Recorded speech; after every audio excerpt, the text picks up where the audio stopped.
Nilashionoro kaya halashelani. Nia sotoshe helaki, sotose. Lamboya shatokoliata iki, sotosona kiliamboya koriki, sate. Good day, good love, and good light, everybody. Wow, don't know where that came from, but all of a sudden, somebody had something to say. They wanted to greet us. So thank you today for joining us once again. Wednesdays with Wendy and Bree. There's my buddy Bree. Thanks all of you for being here once again, for joining us once again for these Wednesdays with Wendy as we explore, express, transform with all of the levels and layers of the languages of light. There have been so many, once again, crazy realities and synchronicities and so much beauty out of all of that is transpired once again just in the last 7 days. I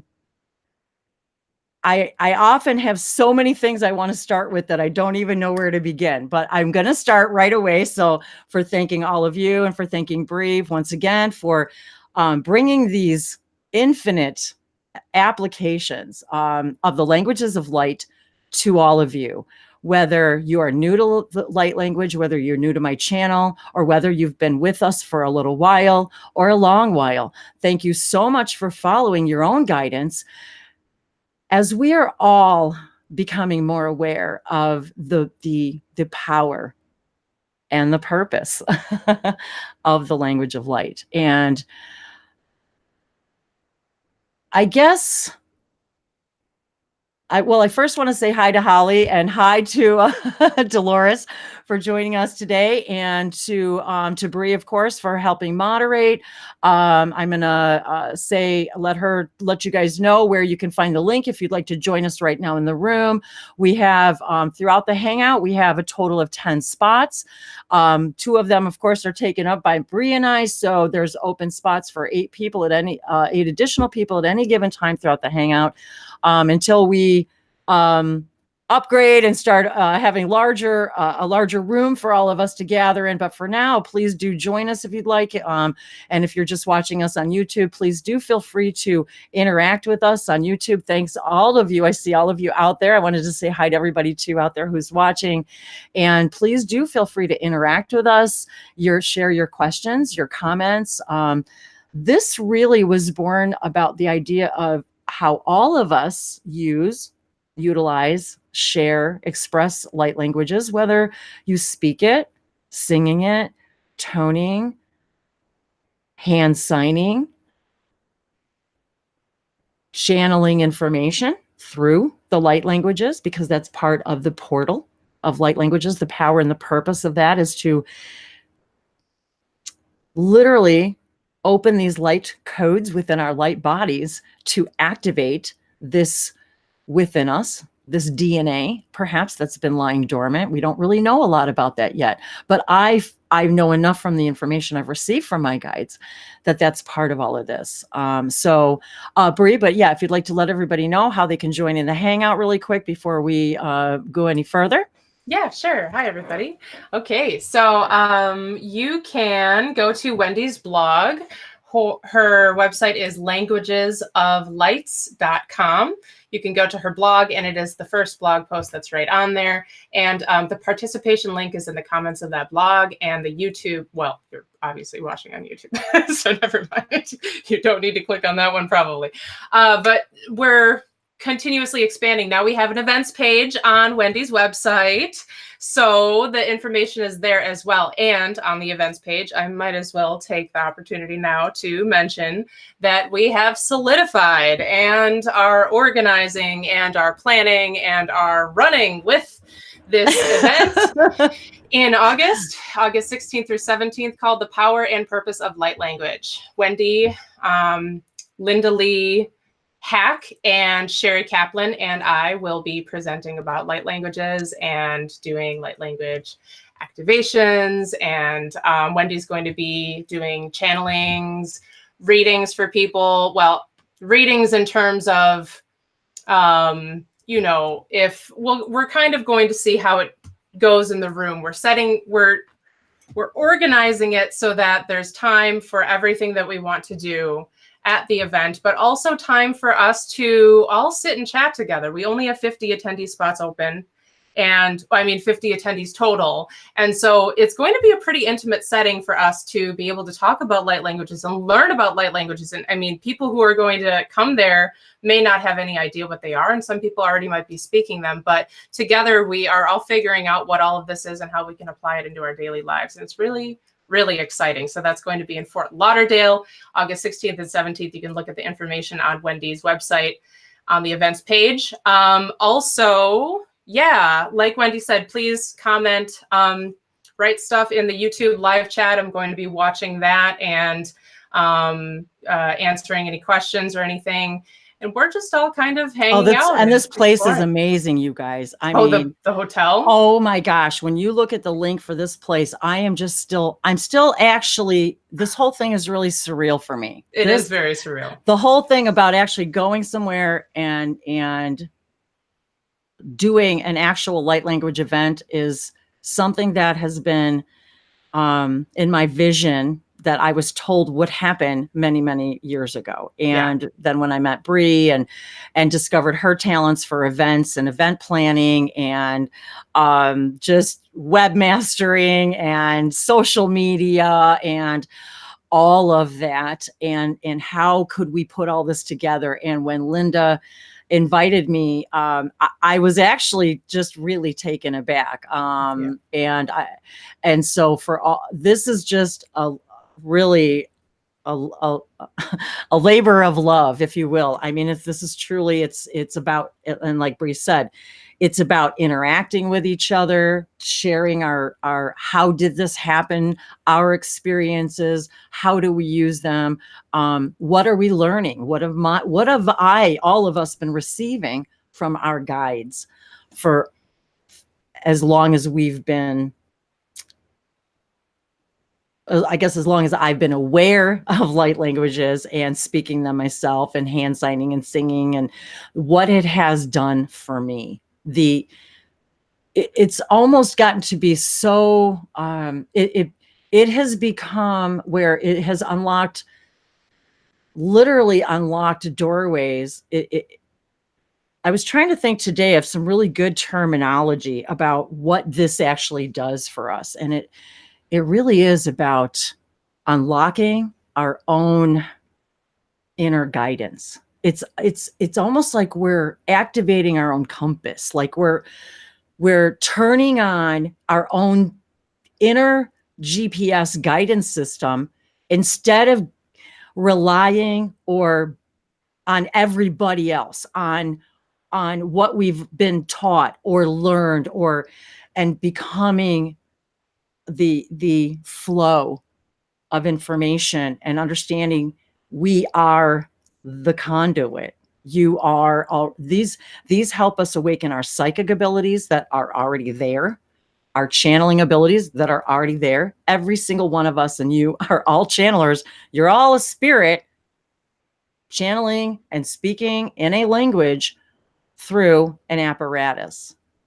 It's that we have belief systems that tell us that receiving information, whether it's from the angels, spirit themselves, if you want to call it God, all that is, and anything in between, our ET friends, all of this is receiving light codes. Everything is all light. A code of light. Everything. I'm glad you said that, Wendy, about the about activating, because it has done exactly that for me.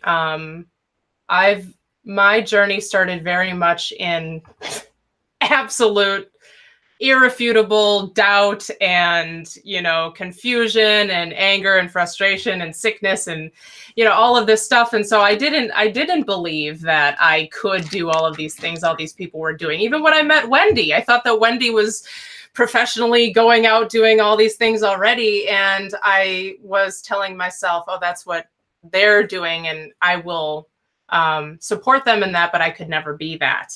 And I think a lot of us are in this role right now where we're like, oh, well, that's what they're doing and they're amazing and I love them and they are inspiring, but I could never do that either. Or I could never do that too. And it's not true. So for me, it has opened up my telepathy. It has opened up my own connection with myself, my connection with my intuition, my connection with my heart, with who I really am, with what I really want, with the choices that actually feel in my body good for me as opposed to not. And just like we're talking about, hey, Don, on a pretty regular basis now, it's like it shifts. Like as soon as, even earlier today, I got frustrated about something, right? Something happened and I just momentarily like, this is so ridiculous. And immediately I brought through, instead of sitting in the anger and building up and, what are some more things I can add on to this frustration? How can I think of other ways to complain about this in my mind? How can I list off all these bad things? I just went to, in my head, I'm not saying this out loud, although that happens too a lot, but as soon as I started to bring in that information, I just stopped giving a shit. I didn't care anymore. I didn't care about the petty, tiny little inconvenience that is completely meaningless and, doesn't actually impact my life whatsoever, except for my perception of it in the moment. Right. So I just, I really wanted to mention that for a moment. Is this activates our truth. Wow, that's a really good way to put it. At least that's how it's been for me. That's a really good way to put it, because it really does. It activates your inner truth. Yeah. It like illuminates our truth for us in a way we can no longer ignore. Yeah. And what a beautiful thing that is. What a beautiful thing that is. I need to bring up the movie Arrival again right now. I was just talking to Linda about it last night as we're planning this event. So, Wendy, did you say you haven't seen the movie Arrival? I don't think I saw it. You would remember. I know. Well, because I would remember it. Okay. I've told you about this movie, right? So yes. I drive my butt in a snowstorm. I remember that too, because she was at nuts. Night.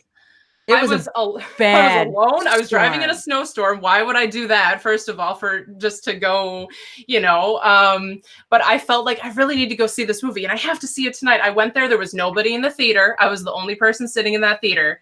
And I was sobbing and sobbing and sobbing at this movie because there's galactic language. There's light language in the movie that these extraterrestrials are teaching to this one specific lady who's trying to communicate with them. Oh my God. They land and it opens up in her perception of her reality. All of a sudden she's experiencing all these parallel timelines and these alternate timelines and the past and the future. And she's having these flashes of her daughter when her daughter's older. And then when her daughter's younger, she doesn't even have a daughter yet. And she's like, and they say in the movie, there is no time. That's what they tell the humans. And then the humans are all, oh no, they're saying there's no time left. Are they going to kill us? And the lady's like, no, that's not what they meant. They meant there is no time as we understand time to be. It's an illusion to have the experience, blah, blah, blah. Anyway, again, I talk about this movie a lot apparently, but I think y'all, if you feel inclined, please go see Arrival, or please watch The Arrival. It's amazing. Now I have to definitely watch it. It's incredible because this language opens up the multidimensional understanding for the people who learn their language. And then she goes off and she's teaching this language to huge conferences of people at the end of the movie. She has this giant, huge, I don't even know how big this stage is. Well, remember all those dreams I was sharing with you all those years about how I would wake up and we were actually teaching and having these huge conferences at hotels. And now here we are at this beautiful ocean view, beautiful venue. Oh, that's amazing. And it's turtle watching season. Yeah. And they have a mermaid show. It's like all of these synchronicities. Yeah. And everything that you just said, it was interesting because I get so much information like this morning that pours in, and I couldn't remember everything that they were saying. And as you were talking, they were reminding me of the things. And they said to me this morning, there's fear or there's love. There's faith or there's fear. Because if you have faith, then you already know. Faith is knowing that you're going to have everything you need to do, what you need to do, when you need to do it, and that there is no doubt. Hope implies doubt. Faith is the absence of fear. The absence of fear is complete and unconditional love, meaning that you do not fear anything because you understand that this condition, no matter what it is, we choose inherently how to define something. There is no such thing as negative or positive. We choose how to view it depending on our perspective. And they said to me this morning, everything's now, but you will never, ever, ever have this perspective again. Never. You can't. Time is a byproduct of our consciousness moving through parallel realities billions of times per moment. Our experience, time is the byproduct of that. So however you choose your experience, and it's funny because just like you just said, Bree, this last week, you guys, now, if you guys remember from last week, if you watched it or were present, I was trying to be kind of nonchalant about it all, but I mentioned I got stung by a wasp. I'm telling you guys, by the end of last Wednesday's hangout, I was a balloon. My entire arm had swollen twice its size. I was itching and burned. I couldn't sleep. I was miserable. Wednesday, Thursday, Friday, and it was so swollen I couldn't hold a deck of cards. I couldn't hold my phone. I was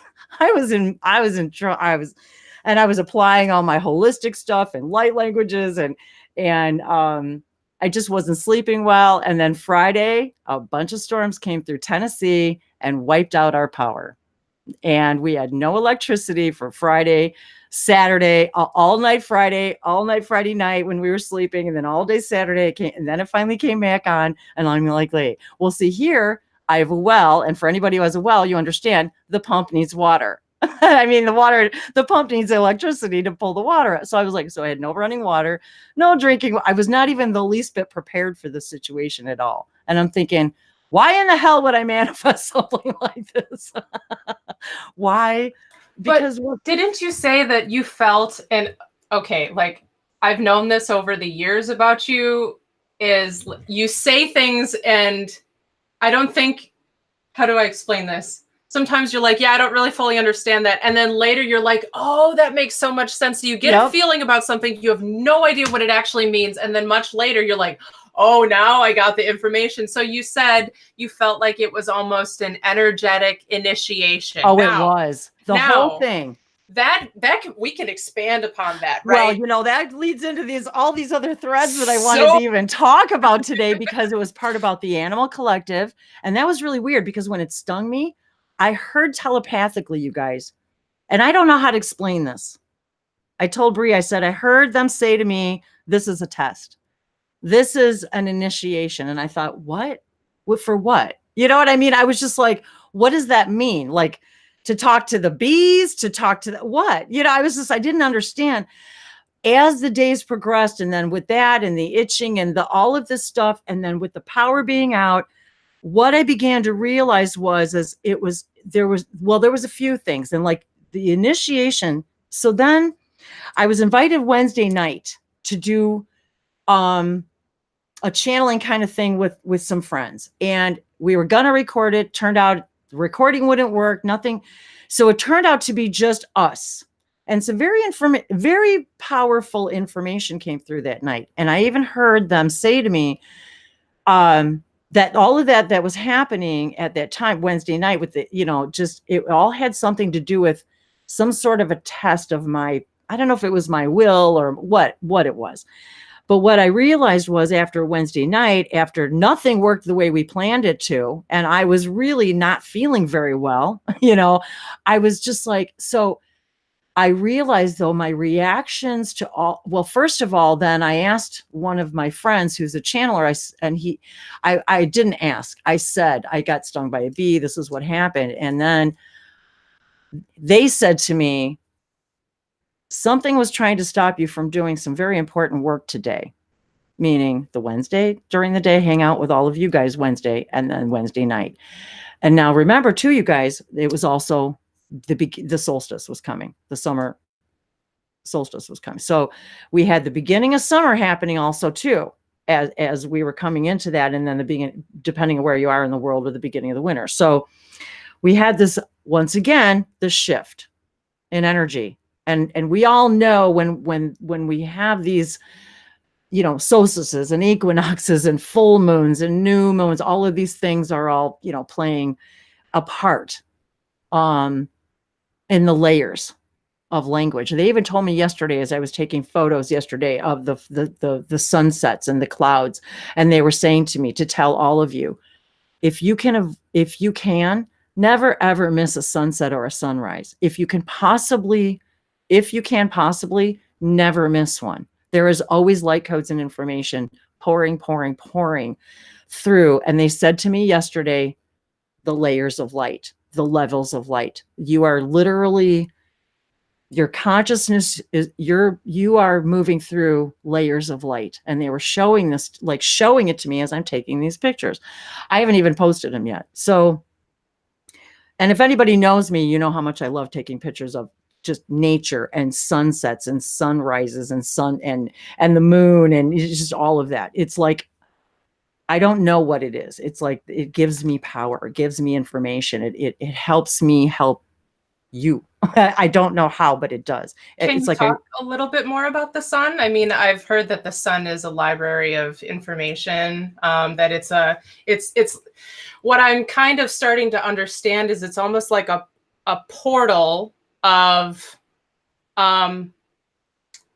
light, of energy, right? That's being beamed directly at us. And because this is all a grand divine orchestra of the universal happenings and whatnot, the planets always align at the exact millisecond that it needs to for the exact energy that the earth needs for the exact thing that the human collective is currently climbing out of, right? So the sun, I think, also aids in giving us that exact energy that we need at that moment, right? And this is, I mean, well, and think about it too, you guys. It's our star. If it's responsible for all the photosynthesis of our plants, we wouldn't survive without our sun, at least not. And think about the perfect balance that it is right now, and how and even that's changing. We know that that's changing. All of these weather patterns this last weekend were a huge a reminder for me about all of us and our part that our human collective consciousness plays in the weather. How so many U.S. weather has been weird. It has been really strange. Really weird this year. I've never seen. I mean, weirder than ever. I've never seen storms like this, you guys. So I hurry up, I get everything cleaned up on Saturday. I quick take a shower, fill up water jugs, and the power goes out again. Within like 2 hours, another storm comes pouring through. Power gets knocked out again all day, all night, Saturday, all Sunday. And so then finally Sunday afternoon, it finally comes on. So, I mean, by Sunday night, I'm just like wiped, you know what I'm just, it's like, you're thinking, but it's interesting how coming back to the sun, there was so much that happened just throughout those 3 days that it seemed like it was like twice the amount of time, because of all of the information about how I reacted to things, how I became ultra aware of how I create my reality moment by moment by how I'm reacting to that situation, and how we think we're powerless,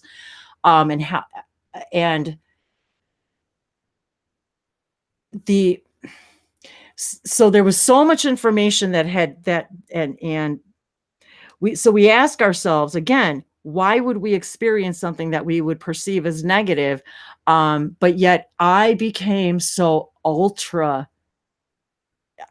in this mode of ultra gratitude of all of the things, of course, that we take for granted. When you can't wash your clothes, you can't wash your hands. I had to use buckets to even flush the toilet. I mean, it's all these little things that, you get up in the morning, you don't have just your fresh water to drink. I couldn't make coffee. And here I'm making coffee on the grill, with boiling water and instant coffee. So you start to appreciate it. And so again, I realized all of these things were happening because of my own inner self anxiety and doubt, and how I was reacting to all of how I was reacting to the situation at hand kind of had nothing to do with the situation at hand, if that makes any sense. It was like it became, after those several days of all of that, I became so ultra aware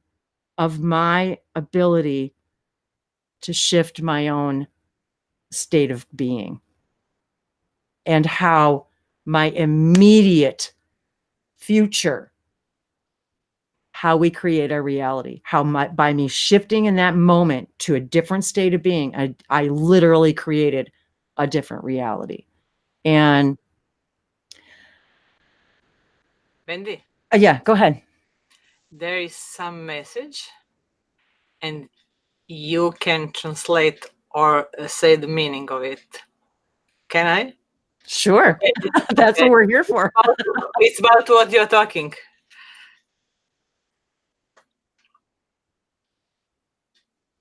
Nahnatake, varanate, kataranahe, nahnatake, ehianahe, nahnake, nahnake, varamanatohe, neheke, neheke, yahromana, yahro atarana, yahro vahernehe, taharana, yehlena kyavana, yehyekotar avana, ntareya, mahwana ke eyano,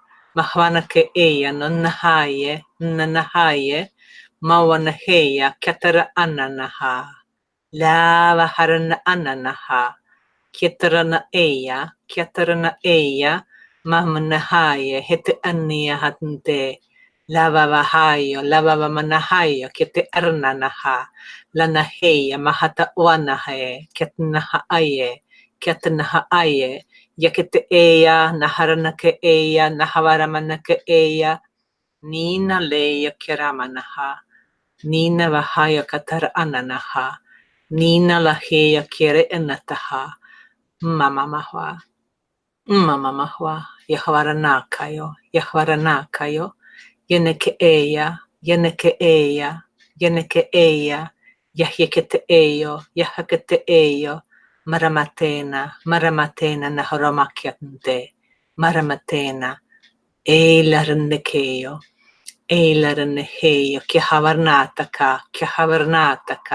kyahavarnataka, na, nte, nbaya, nko, nkara, nkeye, nkatata, nkavahayo, nkalaro, nkanahe, yahnake, nka aya, heyaraheteke, mahanteke, mayono tokoho, nahanaye, kantanaha.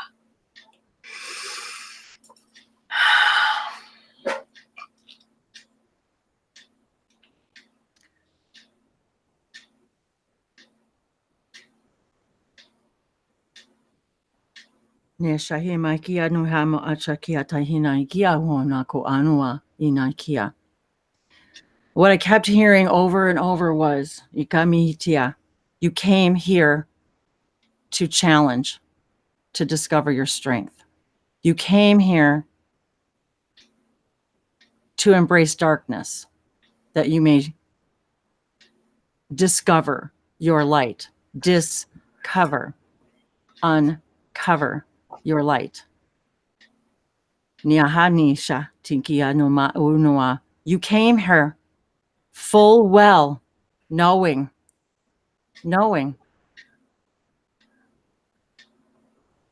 this was the darkest place. Na ishanakiwa sonombaki nananakoto dainga nia taimbako nanamokua nanakua, reminding you that you use the lotus as your symbol for coming out of the mud, the darkness, Na ona sota shiata. Because this is necessary. No amo kwa. Neshe. Neano ato. Neananamoku atashe. Kinanumako. Mahana te. Shenoto neananoku ta shatate. Mo'oa. You are now, all of you, coming into this realization that you are not victims, but victors. You have chosen this. Na inati kiato samaluku by inanaki. Mohoa. The most difficult path in existence you have chosen. No aku neshetu namadukuse. Miyashoteya ihamokuaya. That you doubt your power, for you have come to experience separation. No moa kotekia nanano sotosebikia. The sun is your symbol of illumination, of light, of the inability to survive. But even this you are realizing.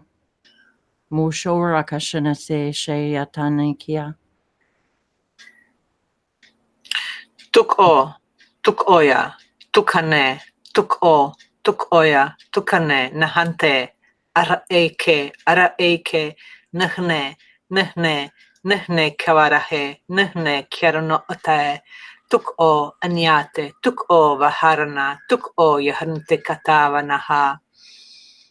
Here are some quotes and like formula who is repeatedly become again and again and again, and some instructions for all of us. And it's about sun, it's about light, it's about vibration, it's about everything you were talking about earlier with Bree. Ente hoya ke, ente mara he, ente keare, ente era kereane, e crea entre murakeroma marakantara hane. And you know the meaning of it. Tehere, murakere ena, tuhare ena, maharake ena, naharamahu antiakero, inkara eora hane, akara eno naharne he, marakere ena, ikara ena, nahara eya kwama. Niyo heya vahana kateya namaha. Niyo keya yana matareno anaha. Niyo malane, niyo kiawanaha. Niyo laheya na ke. Emo nahantya na ko. Eya lahanya te ke. Here is knowledge which has been hiding for us. Nihile ke yehona naha. Nihile ke yarahana naha. Ammoneya mahwakata enaya. Antarana eya naha makatana. Rehra, rehanate. Tra, ntarayaka. Ehva, akayanato. Imra, amaratakane. Ihye, aharnaka, tihawamiano. Imrat enaya, yehgeti anono. Illa haranaha. Listen, open your mind, open your heart. Yahle, tih umaranaha. We are talking, tehero nakaye, tehero makaranaha, tehero lihernake, tehere, amarataka anyehe, amarataka ntare, imarahanyekehe. We are here, tarnahayo taka amane, nahara enaka, intara anaka, ye hatarnae, nahamakwanaha. This is our gift to you, mahar ante, nakata avarnayo, nakata arihaneketia na ho. Imola, we love you very much, intara ayo, nihar amakanto no ho. You are us, we are you, marantantano, iklara enna, natnte, tiharayana kantono no ho. Niatoshe. They were showing me as you were speaking how the sun Niatoi, the sun actually sends us the language. I'm trying to explain how they're explaining it to me. The sun has the codes and the language in it, the codes embedded in it that actually help us speak to everything else. Itashamiki sanatoringa yesanote hishanotai pakihibo mishanashina ti ishanotorin yaina namaua. Like the sun is teaching us how to speak. Right. They're To everyone, to everything that exists. And they're telling me that it's not that things can't exist without sunlight, because we know that things can exist in the dark and can exist but they said to me it has a different relationship to this than you do. That has a different relationship to Earth and its frequency. It operates at a different frequency and obviously we know that frequency is light is color is sound is frequency. Everything is frequency. And as Nikola Tesla said, once we begin to understand everything is frequency and color and sound and crystals and how and that's a whole nother thing that about incorporating light languages with and crystals, and me understanding how I was told I was a stone speaker. And I learned that even when I first heard Bashar talking about the stone speakers, I started to cry because I understood we can speak to the stones. We have been. And then they showed me a vision of me as a stone, I'm talking like a stone, like a mountain, and also like a, like a Stonehenge stone, choosing to have an experience that, as that. But back to the sun, it's as if and then we have to remember, it's the star we have chosen to help us grow, to help us do what we need to do here, because we wouldn't have the trees and the photosynthesis and the flowers and the animal kingdoms. It's almost as if they're showing me it's somehow also like a crystalline language that, and we have to remember they're showing me too how it's this and I've said this before, where the sun, if we remember, the moonlight is just simply the sun reflecting off the moon. So even when you're looking at the moonlight, depending on your perspective on the earth, you're still receiving sunlight codes, but now you're receiving it from a different frequency because they're being bounced off of a different being, if you will. Mia Sotoshe. I wanted to say hi to everybody who just hopped in too. I didn't get to say hi to, so I want to say hi to Don and Pete and Ellie. I always call her Ellie. I can't help it. No problem. Hello. So yeah, and I wanted to. I know I go in all these different directions, and because I get so much information flowing through, and it's like they are always gauging. As I tell people in private sessions. Oh, and then I had an amazing private session on Monday, mentoring session. Which then just really boosted my energy back up, and really just, and then working on this event with, and all this other stuff. And it's just been really, a very interesting, challenging week, but yet again, we came for that reason. We didn't come here because this was easy. And interesting today too, that today's the 26th of June and today's date equals 8. And the Syrian sacred circuit, for any of you who are not familiar with these are the Syrian sacred circuits brought to us through Bashar, channeled by Daryl Inca.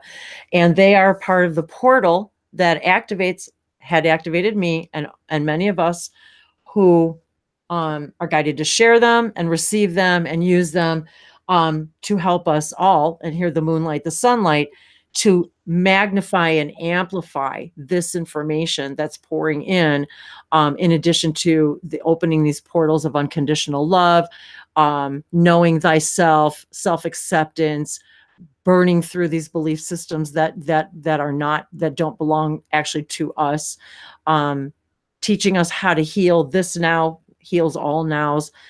There's so much information that's embedded in these symbols, and today's date equals 8, and it's flow. And this helps us connect to our Syrian, Yael, Shikani, Sasani families. And it's not, but it's about the vibration. It's about becoming the vibration of that. And it's interesting, of that connection. And once you put the intention out there that you want to become the vibration of something, because that's how we experience something. We have got to become the vibration of something first in order for the mirror to reflect it back in our reality. That's how our reality works.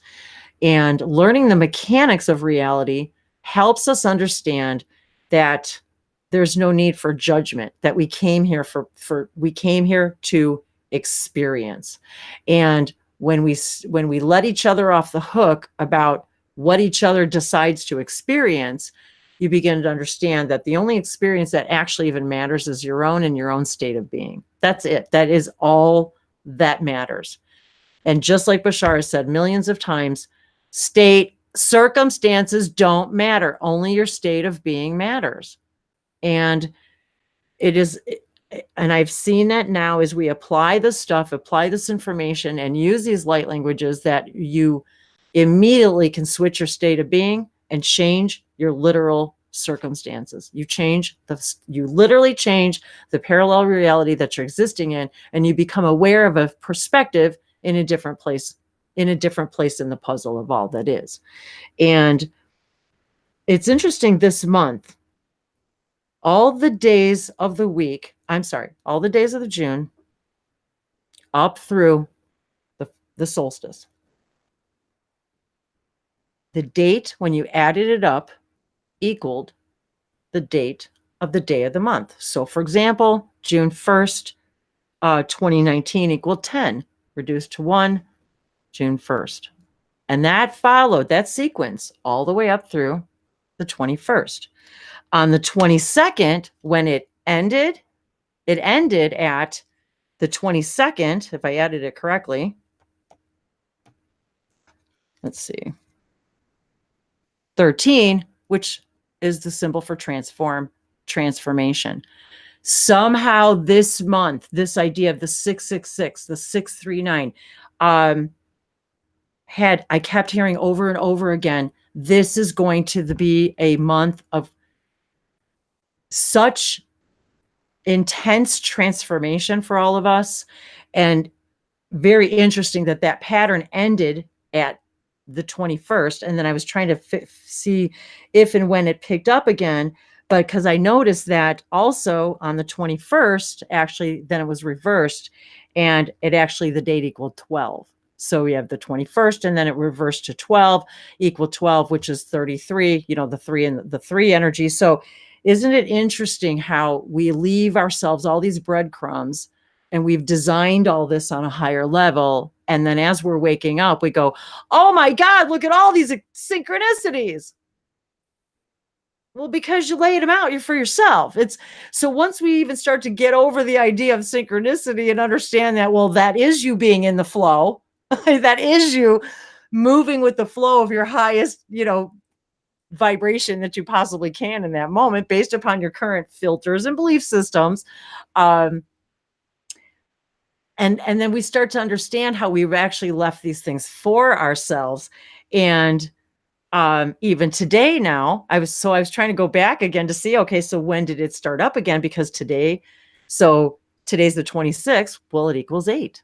Well, so does the total of today's date equals 8. So now we're back in June again. We're right back again where we were before, where the total of the day's date equals the day. Now, I have no idea what significance this has of anything, but I will tell you that the things that have been going on this week, and then what my friends were guided to do Wednesday night about, it's about the bridge and the pillar, about bridging this being opening these the pillars of light. And then we come with the idea of, 11 and light workers. And we always see 11 as pillars and pillars and the master numbers, right? And 33 being the master number. And so it was interesting because the light languages themselves too. And I was thinking about this as more and more lately, how light languages have enabled me to connect with the animal collectives in ways I never could before. And it's interesting because where I used to live, I had a lot of dragonflies. Dragonflies have always been not a weird, but a synchronicity with me. Monolith, thank you. I was trying to remember that the word monolith. Thank you, Don. I actually have had an existence where I literally have traveled through monoliths, and I have been a monolith. I can't explain it. It reminds me of 2001 Space Odyssey too, which I watched the movie and I didn't really understand it back then when I watched it, but it was like I knew it was a message for me, and now I realize that. But yeah, I've actually had dreams where I've traveled to the moon in a monolith, and I opened, and it was like I traveled there, and the monolith was like I opened. It was like like an elevator door. Like I opened, like it opened up, and I walked out of it, and the monolith disappeared. It just was like my conveyance. So anyway, thank you. Sorry, I got sidetracked there, but I saw a monolith, and it reminded me about traveling in monoliths. So if anybody's ever had experiences like that or dreams like that, yep. True, real, you did it. And there's many uses for monoliths, and one of them is a conveyance. One of them are bridges. We're talking about bridges. They're bridges to connect and receive information. I know it was a weird movie if you've never seen it. It's really long and it's kind of boring. And I remember at the time I thought, God, this is so boring. But I stuck it out. But actually, we were required. Strangely enough, you guys, we were actually required to watch it in school. And it took two different days because it was such a long movie. They split it up into two different days. But I remember at the time the second day thinking, oh my God, am I going to make it through the second half of this movie? Because I was so bored. But I get it now. I'm not bashing the movie. I just, oh, hey, Linda. But it was just one of those experiences. So I just felt like somebody needed to hear that. But and it was interesting how then Bree she's the one who chose the blue dragonfly as the image for today's event. And what's interesting is I'm surrounded by blue dragonflies here in Tennessee. And I had tons of dragonflies where I lived up north, and I had a pond in my backyard. So we had tons of them. One day, this gorgeous golden dragonfly landed on my lilac bush. And it was like, I went and got my camera and I came up to it slowly, and I literally asked it, can I take your picture? And I must have sat there with that. Wait till I find these pictures. I have to find them. I don't even know if Bree's ever even seen them. These are some of the most magnificent photos and the most beautiful photo shoot I've ever had with a dragonfly. And I've had them with praying mantises. I've had them with frogs and turtles and birds and all kinds of things. But this is one of those that really ranked up there for me. And I actually posted them a long time ago. I think I even called them the golden dragonfly. It was so golden, and I had this very interesting telepathic conversation, if you will. And I'm not even sure how to describe it, but light languages help us also do that. They help us connect to the L collectives, the elementals, the Elohim, the builders, the building blocks of our existence here. They help us communicate with the planets, celestial beings.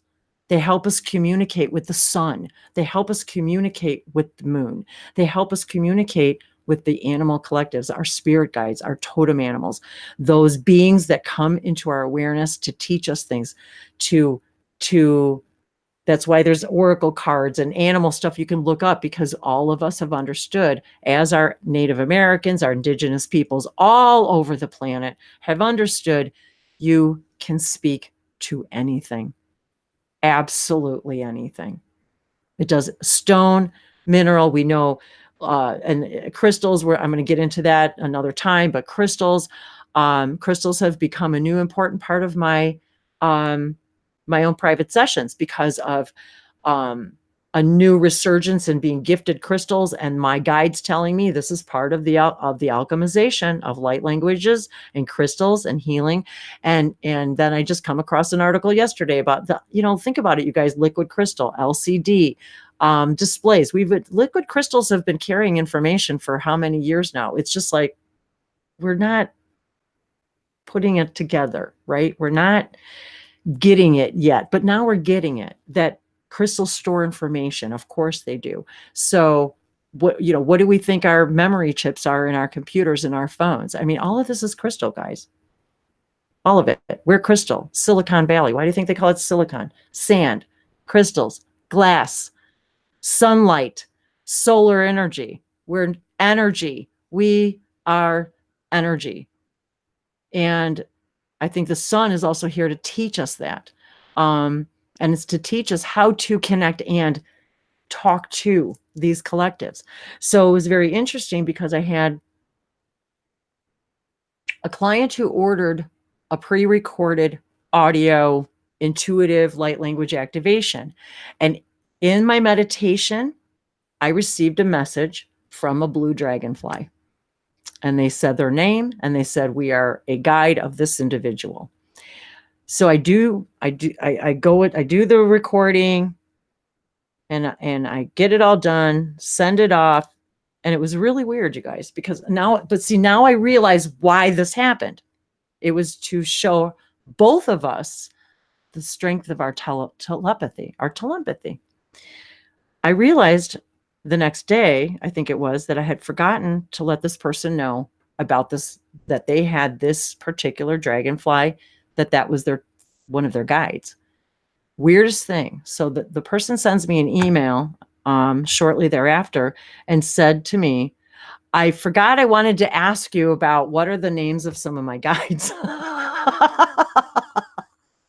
I'm like, well, it just so happens that you have a guide by the name of such and such, and it's a blue dragonfly. And she couldn't believe the synchronicity.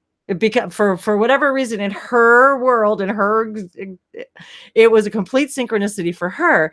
And what's interesting is I had realized, you guys, that several months ago when I was gifted all these beautiful crystals from one of my soul sisters out there, she sent me a card with a dragonfly on the front. And a beautiful message in it, along with these amazing crystals that I was guided to start sharing with all of you and reading out of this Crystal Ally Evolution book about the crystal itself and what messages are conveyed, that might be conveyed to someone in a session through the crystal and the information. And then, and now mind you, I still have blue dragonflies flying all over the place. And then my sister, sent me a card that she handmade. And for any of you who don't know, my sister had a brain aneurysm. Gosh, it's probably been 10 years now. And she's paralyzed on one whole half side of her body, on the whole right side of her body. I mean, all the way down the middle, entire right side. And she used to make greeting cards by hand. And then one of her things she wanted to do when she got back moving again. Now she's still paralyzed, mind you guys. She had to learn how to write and walk and everything again, do everything with her left hand because of course she was right-handed. Well, right after I saw her in May, she sent me a card that she handmade, and she doesn't hardly make cards anymore because it's very difficult for her. What's on there but dragonflies, and a blue dragonfly, I might add. These are all symbols for me that I'm also not crazy, that I am talking to my guides, and then the fact that Bree picks the blue dragonfly. And now you guys, this is even weirder. Okay, so all day long I've been in blue, this idea, the color blue. I always ask my guides, what color do I need to wear today? What do I need for me? What do I need for everybody else? And it was all about blue. And then I started thinking about the blue dragonflies. And I told Bree, I said, I need to share that synchronicity about the blue dragonfly, the fact that she actually chose that for the event, for today's event. So then I start hearing today messages from the Blue Pleiadians and the Syrians and Blue Star. And then I remembered where I lived before. I planted Blue Star junipers and Moon Glow junipers. They're evergreen plants. And all of these, they're all breadcrumbs that we're leaving each other. So I see that 8, today's, number's 8. So I flipped through as I often do, I was guided to go get one of my journals for today. And they said, we'd like you to share some light codes, some light symbols. And I said, okay, which ones? And so all I do is flip and they tell me stop. The page they stopped at, blue symbols,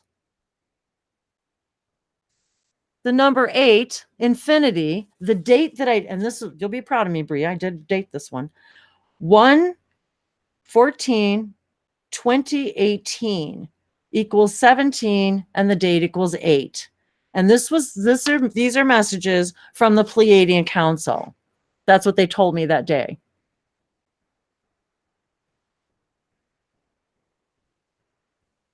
So when you guys are receiving this information, and I even thought it was interesting that Sherry, the gal that's going to be doing our sound bath at the event in Florida, she started looking at my stuff, and then she's like, hey, wait a second. And she went back and started looking at some of her old art, and she's like, well, I'll be darned. She's been basically doing light codes and light languages and didn't even realize that that's what she was doing. And now here we are gathering together, the 4 of us, to talk about light languages and light codes and sound and frequency and a sound bath. I mean, this is what light languages does, you guys. It's illuminating everything. It's illuminating the fact that we're connected to everything, that you are a psychic being. They literally told me this morning, how did they say that? Sixth sense. They said to me something like and I don't want to keep using the word activate, but something like you're literally becoming, they talk about your sixth sense, like we have all the that our sixth sense is like the one extra sense that we have. They're like, you guys are such sensory beings. You are only beginning to understand the layers and levels of the senses that you're even going to be able to even experience. And so all of these things, all of these things that were coming into play just in the last week, since all of this, and then with the event coming and the idea of the turtle and the fact that there's going to be, this is when the turtle watching is going to be in Florida, when the mommy turtles come and, lay their eggs. And I have always thought that what a privilege and an honor that would be to experience that particular thing. And now here I'm going to be there exactly that time. And that one of the first photo sessions I ever had with one of the animal collectives was a turtle, and so all of this, you guys, this is what is how, when we express and empower, this is how we transform through all of these levels of light language. So speaking of transforming, yeah, go ahead. There's a question. There's a question on YouTube, and I think this is a great place to tie it in, because you mentioned how our sound bath extraordinaire at the event we're having in August, which, mind you, I think it's so cool that we're having a sound bath. I'm really glad that Linda was looking for that, and Linda's here. Hi, Linda. It's perfect, because everything is light, everything is energy, everything is color, everything is sound, everything is vibration, everything is frequency. Sound bath is light language. And this lady already does light language sound baths. She works with people who channel light language. And when I think about that, I get very emotional. Like the possibility of being able to do that someday. And because, you know, right now it's like, oh, I don't have the equipment, I don't have the instruments, I don't have the but I'm headed in that direction. So I don't need to focus on what I don't have. You know, I'm focusing on where do I want to go. Anyway, sidetrack. Exactly. So she's realizing she's a light language artist, that she's been painting and drawing these light codes for years and years and years, and her art is crazy beautiful when she was sending some of that art. And last night I was listening to one of her live events. She streams these sound baths live on YouTube. Oh, I was so mad. But it's recorded. It's recorded. It's on there. And at the end of it,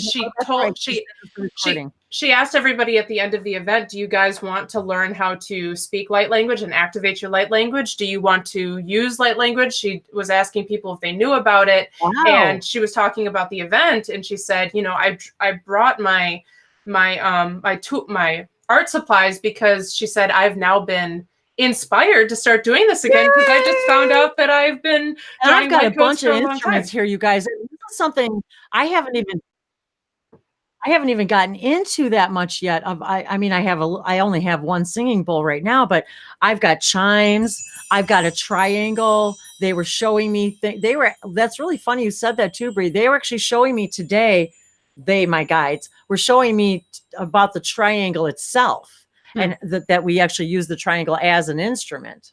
Yeah. You know, and interesting. And metaphor. I know. Everything's a metaphor. Wow. And singing and light languages along with singing bowls and the alchemy. And I've got blocks and I've got maracas and light languages with a drum.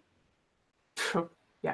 That's my next thing. I want to get my shamanic drum so I can do light languages with drumming. Yeah, I had an experience. I got to use my friend's shamanic drum at one of her meetup groups she had organized, and it was at the end like, oh, here's a shamanic drum. Do you want? And it was like I was teleported into a different realm. And as I started to beat that drum, it took me, of course, to a different frequency, to a different energy, and all this stuff started to come through. And I was singing, and this group of people, I didn't know most of the people. And then afterwards, I was like, okay. And this one guy's face was beet red. I'm talking like he looked like he had been in the sun for eons of time, right? And it's because he was having all this energy release, and he didn't know. I mean, he had never really been around light language before, so he didn't really know what was happening. He said, why do I feel this way? I'm like, you have a lot going on there. That was a lot happened from those frequencies coming through. So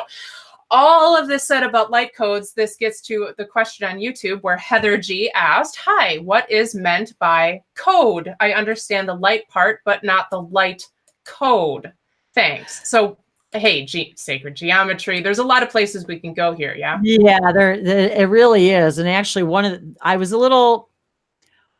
I first started becoming aware of channelers and light languages, one of the first people I came across was Brad Johnson. And Brad Johnson at that time was also starting to get downloads of information, and he was channeling Adronis from Sirius. And I had already been for years, had already been familiar with these symbols and circuits from Bashar. And then I started writing them, and I didn't understand why. I didn't know what was happening. I guess in a lot of ways, I still don't really always know what's going on here, or what I'm receiving. Sometimes I get really emotional. Sometimes I'll get a story. Sometimes they'll tell me who they are.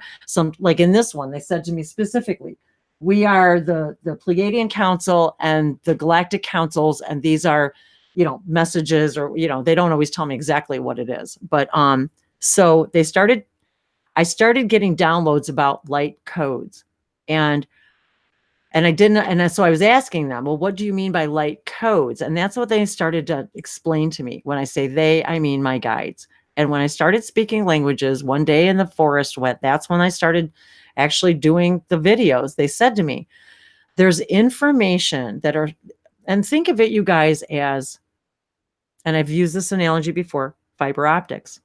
Like, I don't have high-speed internet right here, but pretty soon they're going to be running fiber optics through here so that we can, because it transmits massive amounts of data at a speed that's, as far as I know, the fastest we can do right now. So the speed of light, right?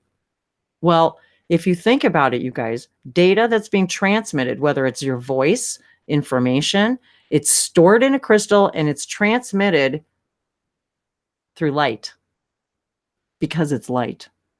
That's all it is. And these codes can be represented in creation as a voice, light from the sun, the way it's filtered through the trees, the sounds that you hear.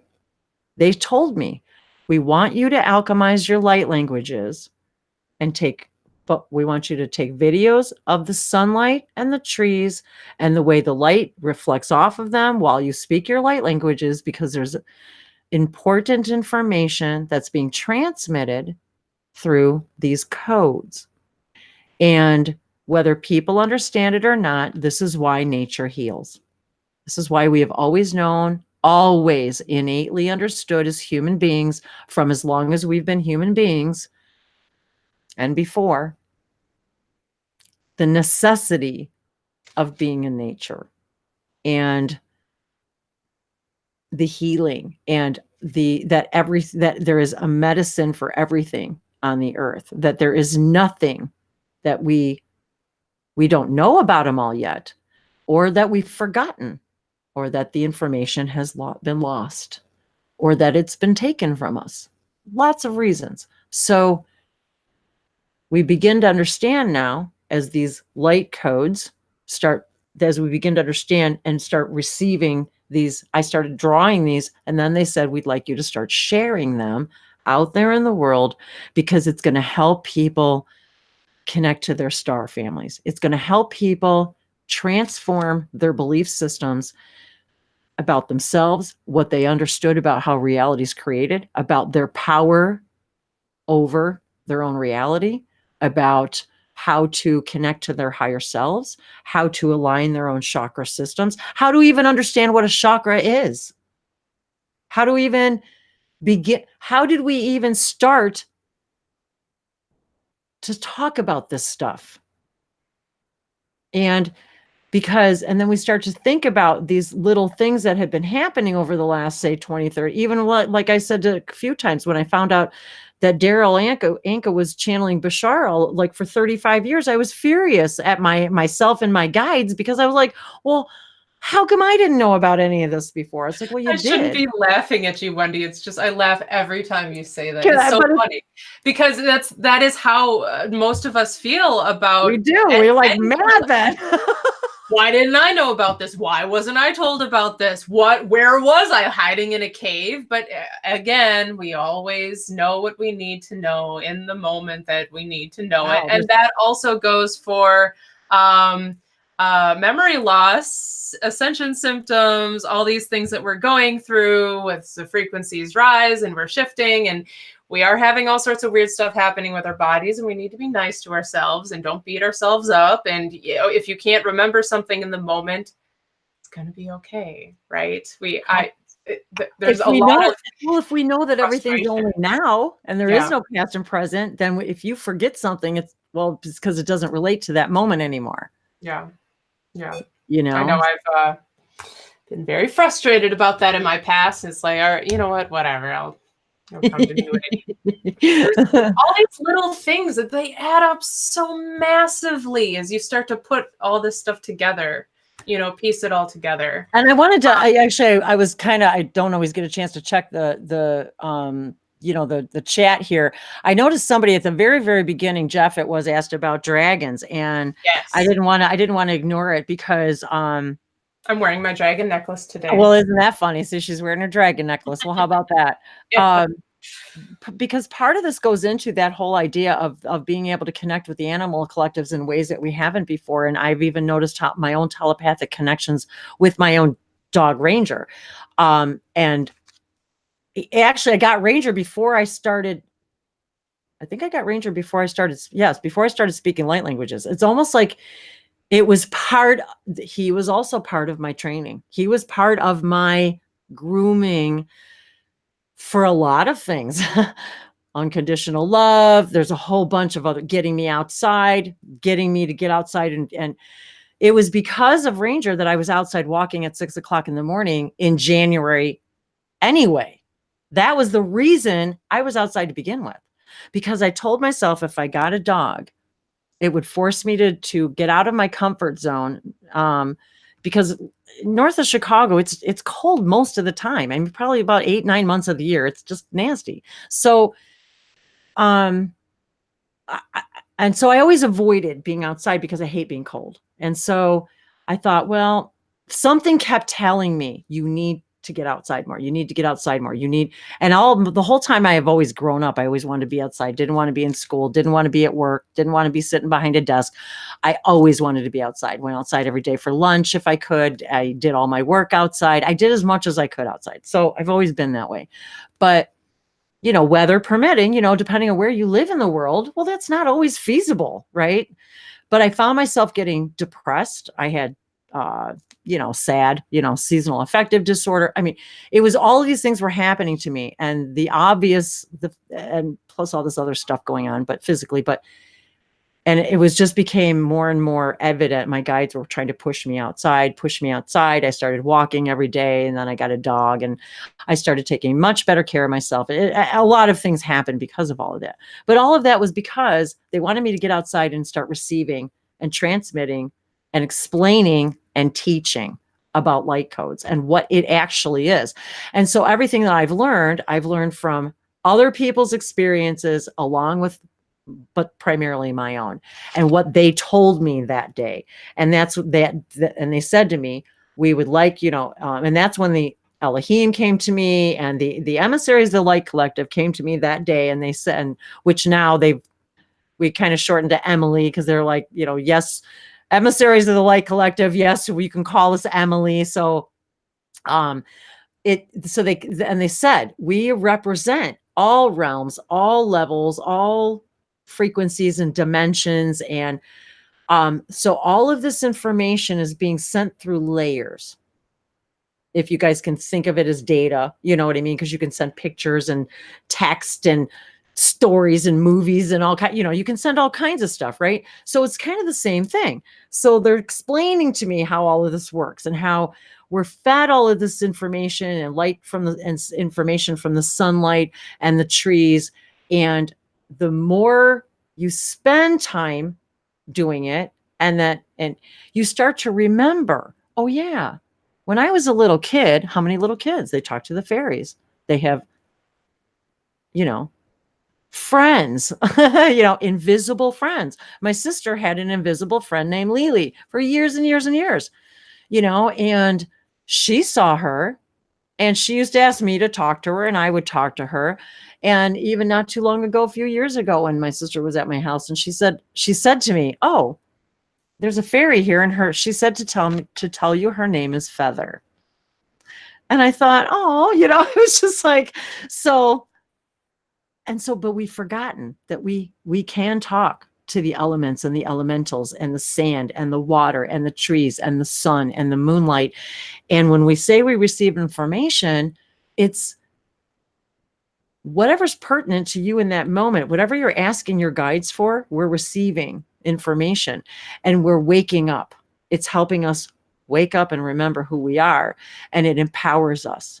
It helps us become faith and not fear, love and not fear. It teaches us that fear is something that's made up in our mind based upon a belief, which is based upon a thought that you're thinking about something that is not in alignment with what your higher self, God, source, all that is, feels about that thing. That is what that is. That's our compass. It's to tell us. So back to the dragons. These light codes, this information, all of this stuff, and Holly, deeply connected with the dragons as well. And so she and I have had lots of talks about this too. And so I believe, and I've always had dragons myself, as like when I first started waking up, they showed me, you have protectors, like your gatekeepers are dragons. And I'm like, well, what is, I didn't understand, what does it got to, but I understood that it helps us awaken an acceptance that there are beings and races and things and physical and non-physical beings that are always sending and receiving information, depending on where our perception is and where our frequency is. And that awakening the dragons in these places around the earth, and each one of us who speak light languages, who wish to use them or who are guided in such a way to go to places or send your awareness and your energy and your light languages to anywhere in the world, because you guys don't need to physically be there. You don't need to physically be there. There is no barrier to energy. So we are literally opening up these portals all over the planet to let in higher love, acceptance of other beings, to awaken the sleeping beneath the earth, to connect to these beings and to teach us how to connect with the stones and the elements and the elementals and our guides, and to understand that and the information that we can receive from the trees, and how the trees are all connected to each other. They are the antennas. The redwoods and the sequoias are the masters of the trees, and how all of the information is consistently flowing through the roots in the trees. And that each, as the trees grow, they receive the rings. And along with those rings are the experiences. They share those experiences with every other tree. And every one of those trees sends those experiences out to the Akash. And we are also experiencing every one of each other's experiences through the trees. That's how big this is. That is how important this is. That's what light languages do. They empower us to be and do and believe the things we're capable of. And we can't breathe without them. We can't live the way we live without the sun, without the trees. And without the sun, there'd be no trees. We would not live the existence we know now. And it's waking us up to the understanding the all is the one is the all are the one. You're connected to everything. There is nowhere for anything to go. There's nowhere for things to be released to. There's nowhere. We are all part of everything, and everything's part of everything. That's what these light codes do. And so when I get in it, I got this one day. Oh, did I date it? No. I don't think I did. Darn it. Anyway, so I get these codes one day, and they say to me, all of a sudden I hear the Tower of Babylon, and I'm like, no idea what that means, but so I write on here the Tower of Babylon. And then they said to me, these are transmissions from the ships Adventura. And they said they're carrying information and codes from Lemuria and Atlantis, but they were calling it Atlantia. And I've shared these before. But now I don't know. I don't understand why they said that to me or what this means. But that's what I wrote, because that's what I heard. And then they said to me, you are receiving and transmitting transformational transmissions to help those who desire to take the next level of their ascension process. And just by looking at these and viewing these and sharing these, that they help the human collective consciousness to embrace these higher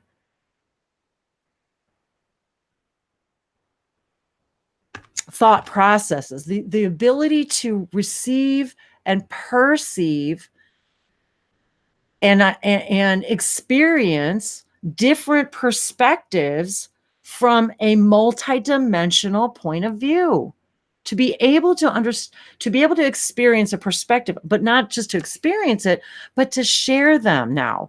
Because we have to remember again too, we're not just channelers, we're being channeled. So on other planets and other realms, there's other beings who are tapping into you and me, that because we're wanting to become more aware, now they're tapping into us.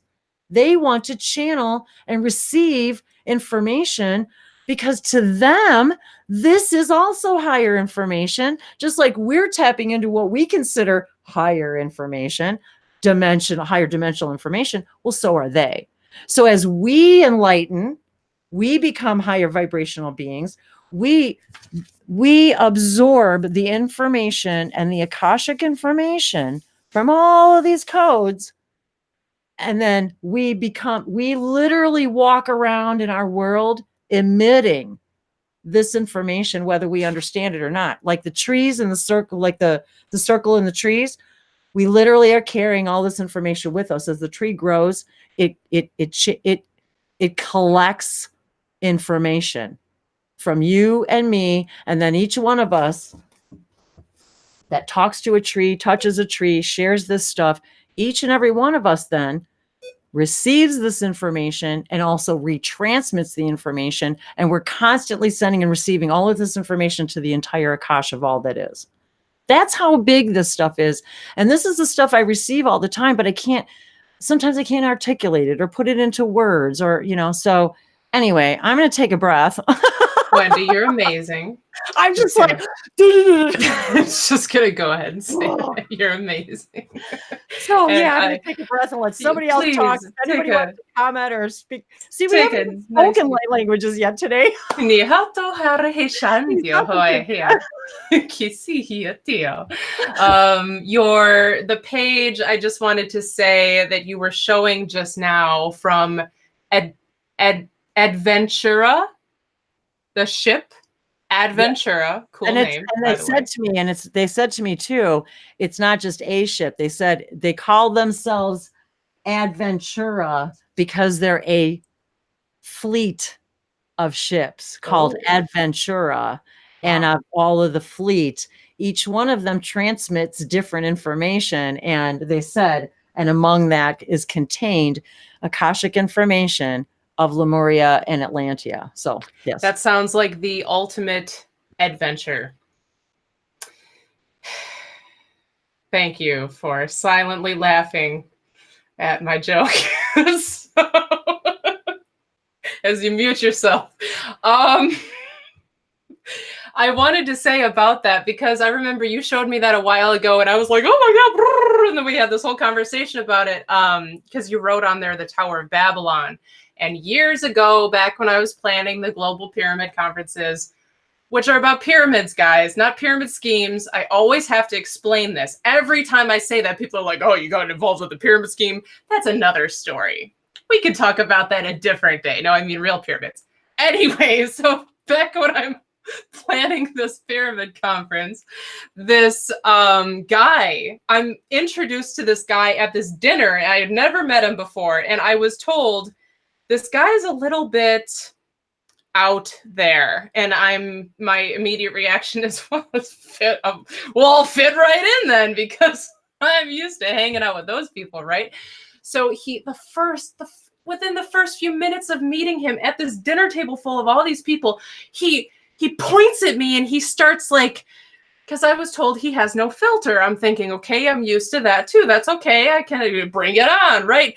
He's like, oh, you have this guide behind you and this person's saying this and I'm getting this information about this. And he's telling me all of this stuff with all these people. We're trying to have a nice dinner together.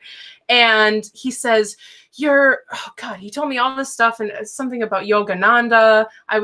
He said that I was one of his disciples or something. And then he's like, and now I'm receiving all this information. You were at the Tower of Babylon and you were there speaking all of these light languages. And then he starts and he takes me by the shoulders. He starts shaking me and he's like, and he's speaking all these light languages to me. Now I knew that he spoke light languages, okay? And I knew that he was out there and I knew that he had no filter, but this was a very intense experience. I'm being like, why are you saying what is happening? It was very alarming. And so that's like maybe a note to some of us to do things with the appropriate social atmosphere and energy, and maybe do have a filter sometimes so that you don't scare the living daylights. Hey, that's an interesting phrase. I never thought about scaring the living daylights out of somebody. Yeah, isn't that funny how we come up with these weird terms and then we go, why would we say something like that, you know? That's so funny because everything is living daylight. Anyway, Let me So- share you my newest singing song is "Shining in the Light." oh, that's a song that you sing? Yeah, it's similar to "Living Daylight." I love it. That's beautiful. Hey, if you ever want to sing on here, we're all about Oh, heck yeah. This is just the beginning. We haven't even gotten to play with instruments yet and things like that. It's just all the things I ever wanted to do and play with. And I have to say, I wanted to apologize too to anybody who has been trying to get a hold of me the last week. And well, now you know why. It's just been crazy. It's been very strange and I didn't have power and all that. So, Yogananda, I just wanted to just briefly mention too that Sacred Geometry Music said Yogananda book changed their lives, and I haven't read it or anything, but I just found it very interesting too that when we came into being introduced to human colony and everything, it's interesting that Max channels his what he is his higher self, I guess, as Yogananda. So I thought that was also very synchronistic too, that we were talking about Yogananda and that just happens to be who also, that Max channel. So yeah, for sure. Yeah. And that whole Tower of Babylon, I mean, apparently they were up there and they thought they could connect with the higher realms being way up higher. I don't know what they were. This is my guess. I have no idea. But it's really interesting because Babylon, Babel, right. They're babbling, they're speaking in tongues, they're receiving. I never actually thought about that too, about the literalness of that. That if the word babbling comes from speaking in tongues, being in the Tower of Babylon, that would be pretty fascinating. That is kind of funny. I also wanted to mention there's just cool synchronicities in the chat. We have White Dragon Orion Starseed Ambassador is the name of the YouTube channel, who she is here with us today. Yay, and she said that I was just looking. She said, I didn't know it was a she. So hi. Yeah. I just subscribed to her channel and she said that she has, where did that go? That her nickname is White Feather. Oh my that's God. the name that she goes by.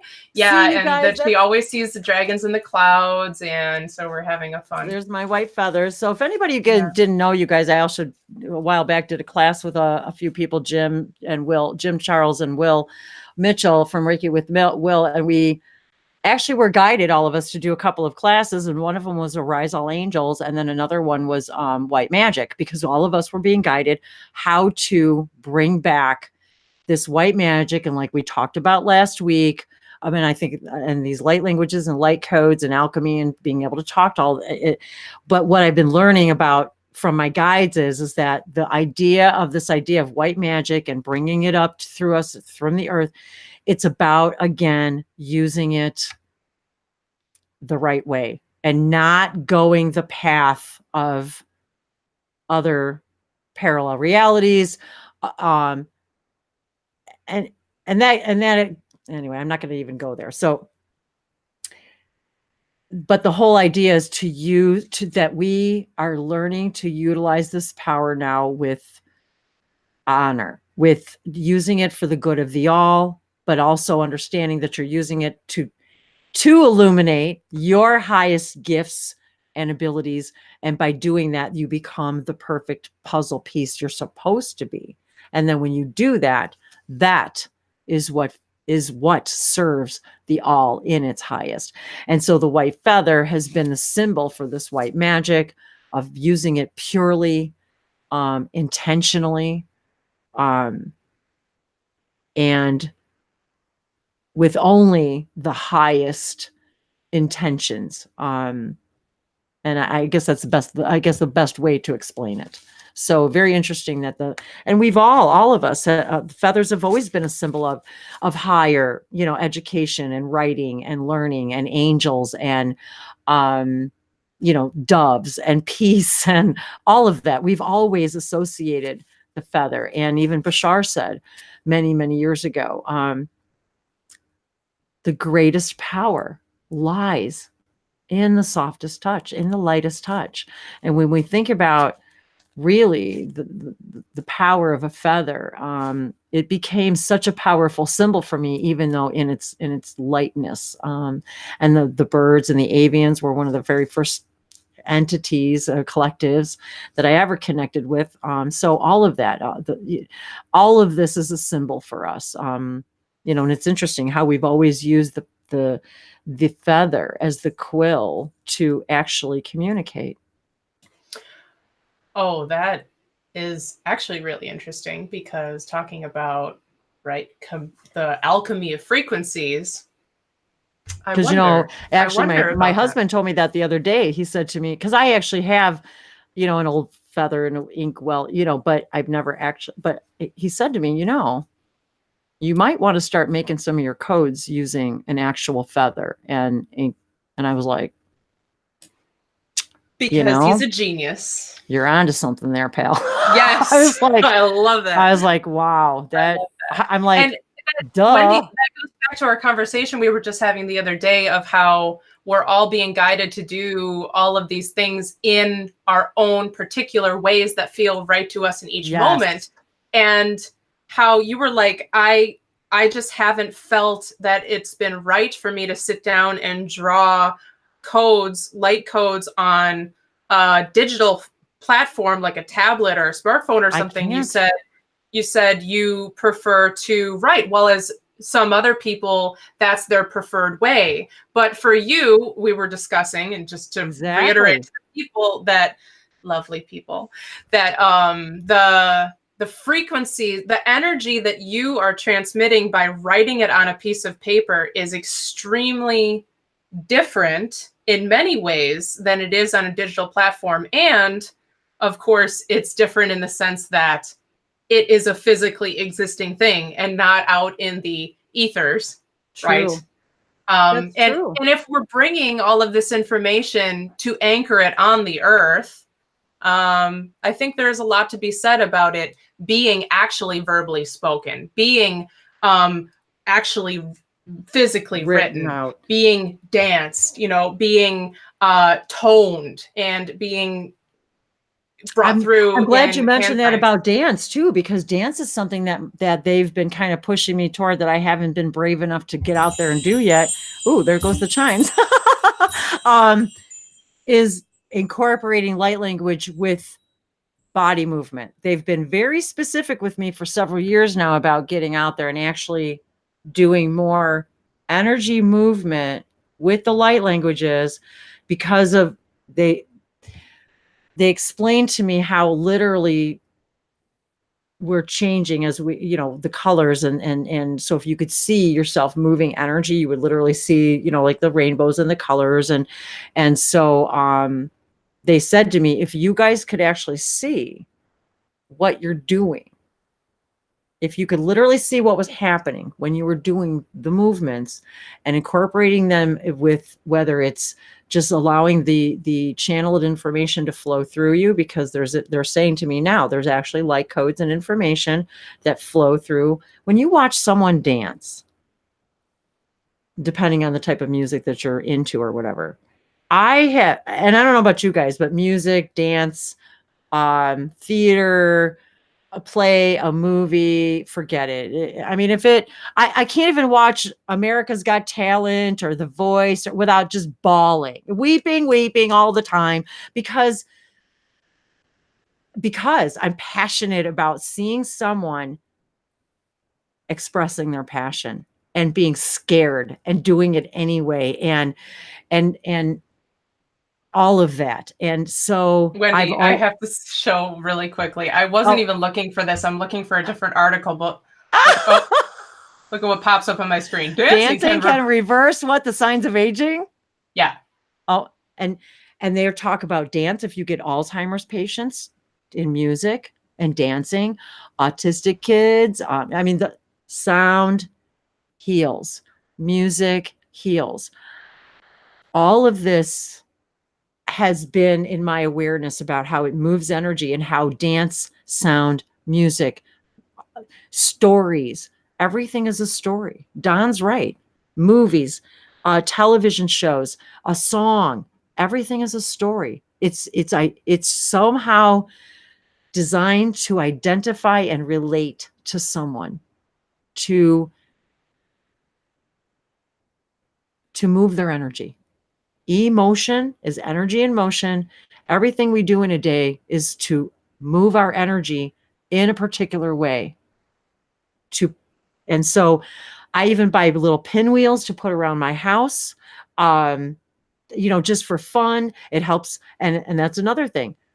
As we do this stuff, and they've showed me when I'm setting up like water fountains, bird baths, pinwheels, planting anything in a garden, it doesn't matter.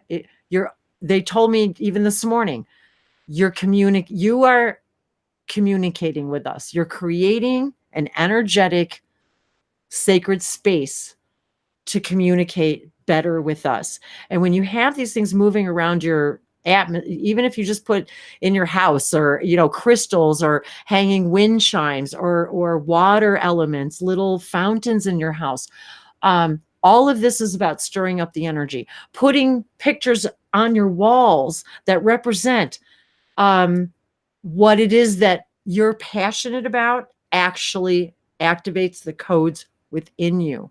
I have a lighthouse painting that sat in my basement, covered in dust for years, that my mom had given me, and it just had never got. And all of a sudden, one day, my guide said to me, start using these tools. It was like after I learned about Bashar and feng shui and intentions and setting intentions, I actually hung these paintings on my wall, and I said, I want to be that lighthouse. I want to be a beacon for other people. How do I do that?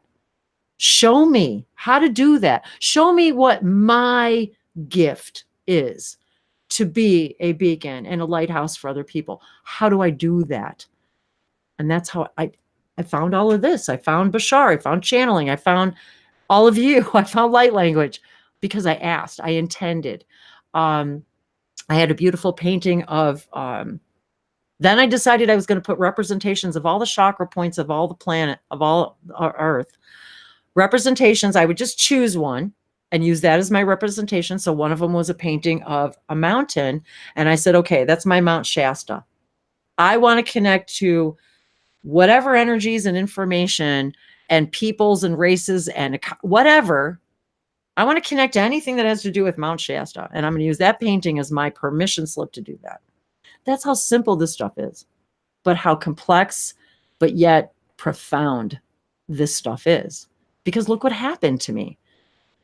I mean, it happened. Traveling all over the world, meeting people, meeting all of you, speaking languages, all of this.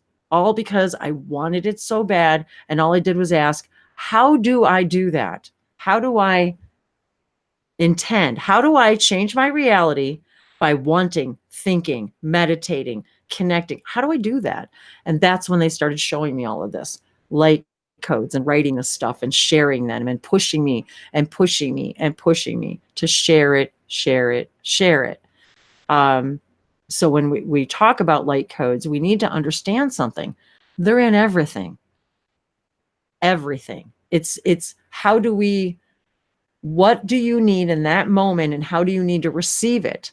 That's why I love doing the oracle readings now. That's why I love doing the crystals too. I like doing the, channeling information or doing light language. It's an alchemy of everything. And like Bree said earlier, how are you guided to use it? How are you guided in your way, whether it's 1, 2 thing, but it doesn't matter. How are you guided to express it, and but more importantly, to understand the transformational power it has when you do share it, when you do put this stuff out there. And even if you don't understand what's happening, understand that you're being guided to share it because there's somebody out there who needs to see it. If you're guided to create it, if you're guided to do it, like Linda, Spirit said, I think you need to do this event. And she said, okay, who am I supposed to do it with? Tell me. And she got her answers. And so that's what this is all about. It's about learning to trust your intuition, to trust your own guidance, to stop giving your power away to other people, to take everything as a compass and a discernment and ask, well, how do I feel about that? Because, and also allowing for the fact that you may feel differently about it today or in a minute or in an hour than you did before, and being okay with that flow, that change in your frequency, to be okay with saying, I believed something a certain way before, but if I open myself to thinking about, open myself to see it from a different perspective and a different point of view, how is it that I can expand and transform my reality? How, by me sharing this information, can I also receive more information? By sharing, you guys, we become better teachers. And by become better teachers, we become better students. So I'm gonna let somebody else talk now. True that, Wendy. True that. I wanted to show this quickly, and then I think it would be nice to hop around and get some. Let's do that. Yeah, I want to get other people's opinions. And sorry, you guys, I get just so excited about sharing all this stuff. And this is actually the main reason I wanted to do these regular hangouts, because I have all this stuff that I get all the time. And I can't do it all in videos. I can't, and so but I'm being guided to share it. So thanks you guys for being here. Thanks all of you in the room, all of you watching, whether you watch it now, live, later, whether it's 5 minutes or the whole time we're together. It means everything to all of us, your presence, and how you move through the world after you receive this information and begin expressing and illuminating your own gifts and abilities. The ripple effect. The ripple effect. It's so cool. This is the article I was looking for. So when you were talking about dancing and how they, in higher dimensions, other realms, all of that, say, if only you guys could see yourselves the way we see you, as the energy that you are, as the light that you are. Well, this is a really cool article I'm going to put in the YouTube live chat.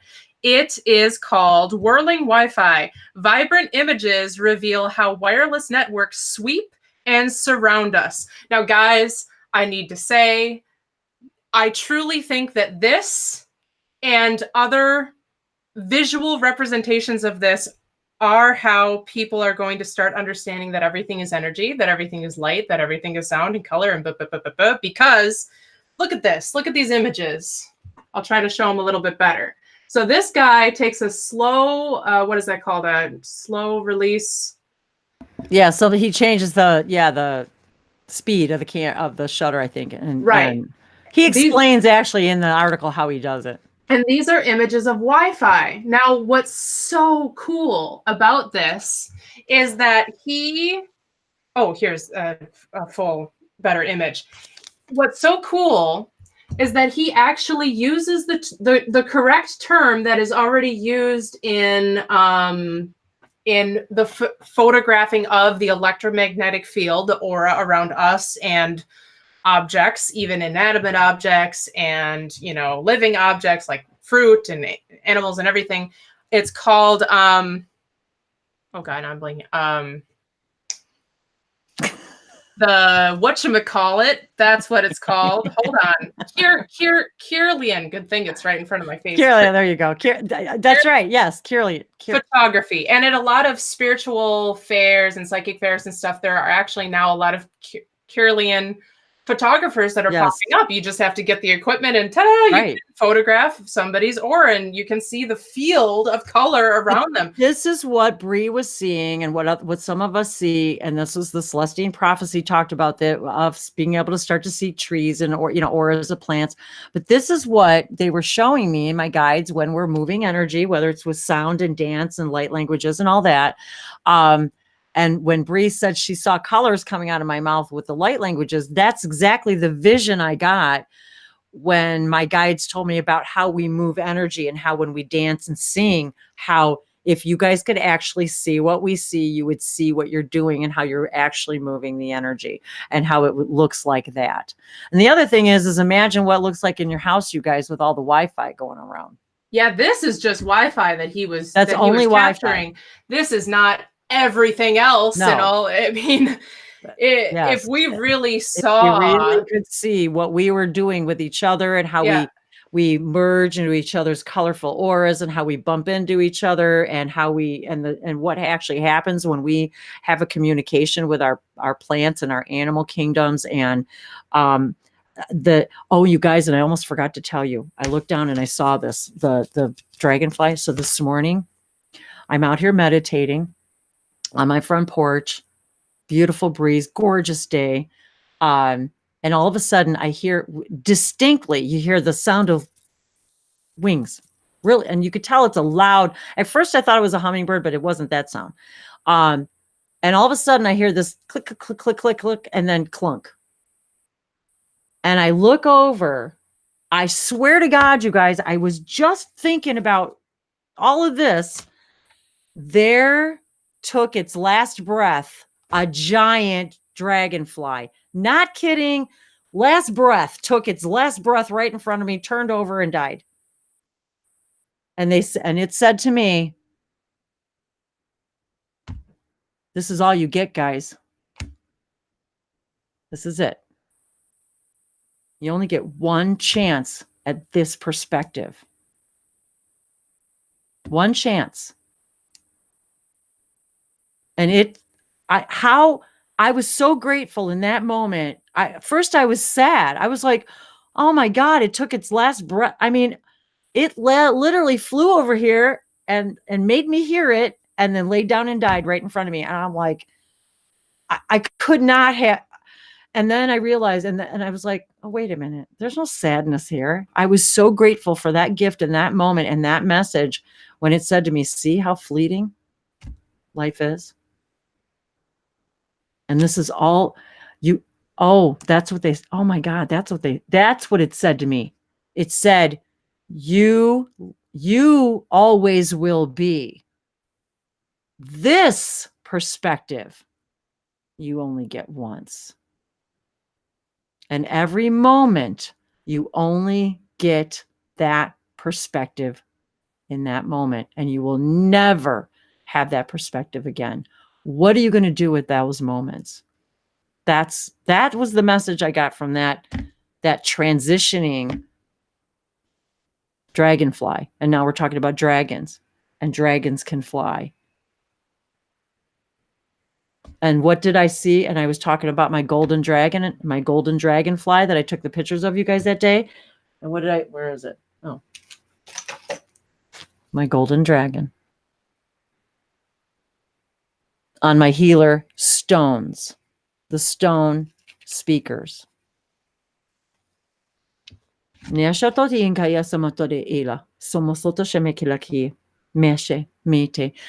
want to say, two things. Oh my God, Melissa's here. Two things I want to say. I was going to tell you guys something that Melissa Petrosino asked in a Facebook question. I was going to answer her question today, and I can't believe she's here. Hi, oh my God. And I wanted to say to Amazing Gracie, Amazing Grace has been putting out a bunch of light language videos lately. If you haven't gone to her channel, go check it out. Amazing Grace. She said, Wendy, you inspire me so much in making more and more videos on my channel public. So many of you inspire me to share more. And I got in her case because she was sending videos out, but they were all unlisted. And so nobody could see them unless she had, but the fact is that she started making videos, and more of them. And then she started making them with her kids. And oh my God, she did this video with her son, and they were doing a water blessing. And it was, oh my God, I was just like,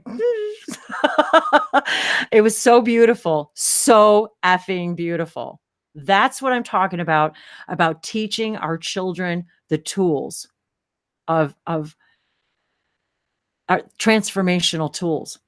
Giving people transformational tools to guide ourselves with a new torch, a new flashlight, a new way to see our world. And so I'm so inspired by seeing her putting out more videos, and that's what we're here to do. Inspire each other.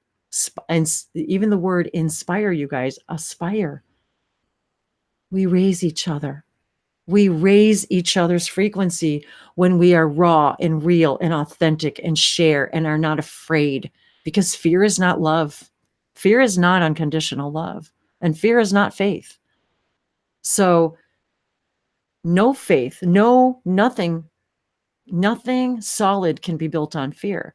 And even I was thinking about even the pictures that Bree was talking about, the energy. One day I've had a camera in my hand since I was like 10. My first camera was one of those little 110 Instamatics. So for anybody who's older than like 30 might remember what they are. But I've always taken pictures. And one day after I started waking up, I was taking a picture and it was out of focus. And it was really weird, you guys. If you've ever looked at anything out of focus, either in the camera or through your eyes, but if you notice, if you take something out of focus, you can literally see through it. You begin to understand reality is not solid. It's not. Even a photograph is just pixels of, but it's if you become the frequency of a wall, you can put your hand right through it. You can walk right through it. When they showed me that day, I heard them say to me, this is for you to understand that physical reality isn't what you think it is, and that everything is light and frequency, and that if you become the frequency of something, you can become it or the position of it. That's what space travel is. That's what it's becoming, the frequency of that place instead of this place. You don't go from here to here. You just become there. So, but that gets into physics and all that stuff. So anyway, I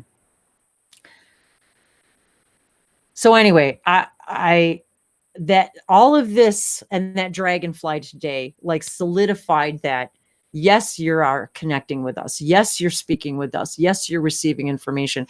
And for that Dragonfly to do that today, to have that experience today, right then and there, and then also seeing Grace putting all these movies out and videos out, and how each one of us, as we inspire and raise each other's frequency, we give each other more and more permission to be real, to be raw, to not be afraid, to share. How is it I'm guided to give this information, and how do I be more of me? And I was even playing around one day with license plates, names and stuff, and I was writing, like they were showing me, be you for me, be the letter B, the number 4, you, and then 4 ME. So be you for me. I kept hearing that over and over again. Just be you for me. And it is almost like a message even from my own higher self, be you for me, So Wow, anyway, that's really beautiful. I just want to, and Melissa, this goes back to Bree and my logo. And Melissa asked in Facebook, I've been seeing that symbol in the center of the triangle all over the place. What does it mean? When I first drew, and I don't remember which tablet it's in right now, but when I first drew this triangle, and I drew a bass clef in the center of the triangle, and then they had like little light beams coming out of it. And my guide said to me the day I drew it, this is a symbol of this many layers: the triangle, the Trinity, my connection to Bashar, the Yael, how many civilizations use triangles, the idea of the Trinity, the number 3. And the bass clef symbolizes music, a symphony, a set of notes. So they said to me, as I'm drawing this image, this is a symbol of all of those things, of your connection to all those things, of light languages, of music and frequency, of the fact that each and every one of you is a unique universe. You are each a unique universe of the one symphony of source. And that day, and I got a whole page of all these different triangles with different things, like, and just, they all just started, and they said to me, that is the symbol that represents all of this for you, and the music and the sound and frequency. And I've been in music all my life, and in choir all my life, and then light languages, and then connecting to all of that, and yet spreading that information, the ripples of all of that. And all of that was indicated in that one symbol that I drew. Wendy, I just saw somebody post on Facebook. I'm trying to remember who it was. They posted musical notes are light language. Yes. The notes themselves. The notes themselves. The symbol. The symbol of the itself are light codes. That's a great, what a beautiful, exactly.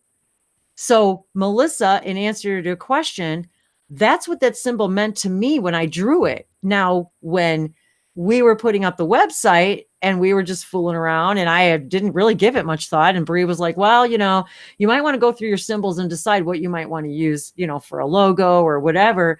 And one day she just put that together and said, what do you think about this? And she took my symbol, put it in a triangle. Then we layered some colors around it. And that was it. That was it. It was like I knew. And mind you, I was not taking much time to do this. It's not like I was sitting like, well, should it be this? And I'll give you this rough draft and this rough draft and this rough draft. All of a sudden I sat down. I'm like, yeah, I think I'm going to make Wendy's logo right now or fool around. And it's that was another major lesson for me working everything with Wendy is just of course, for me to be able to work with Wendy, guys. I'm very privileged.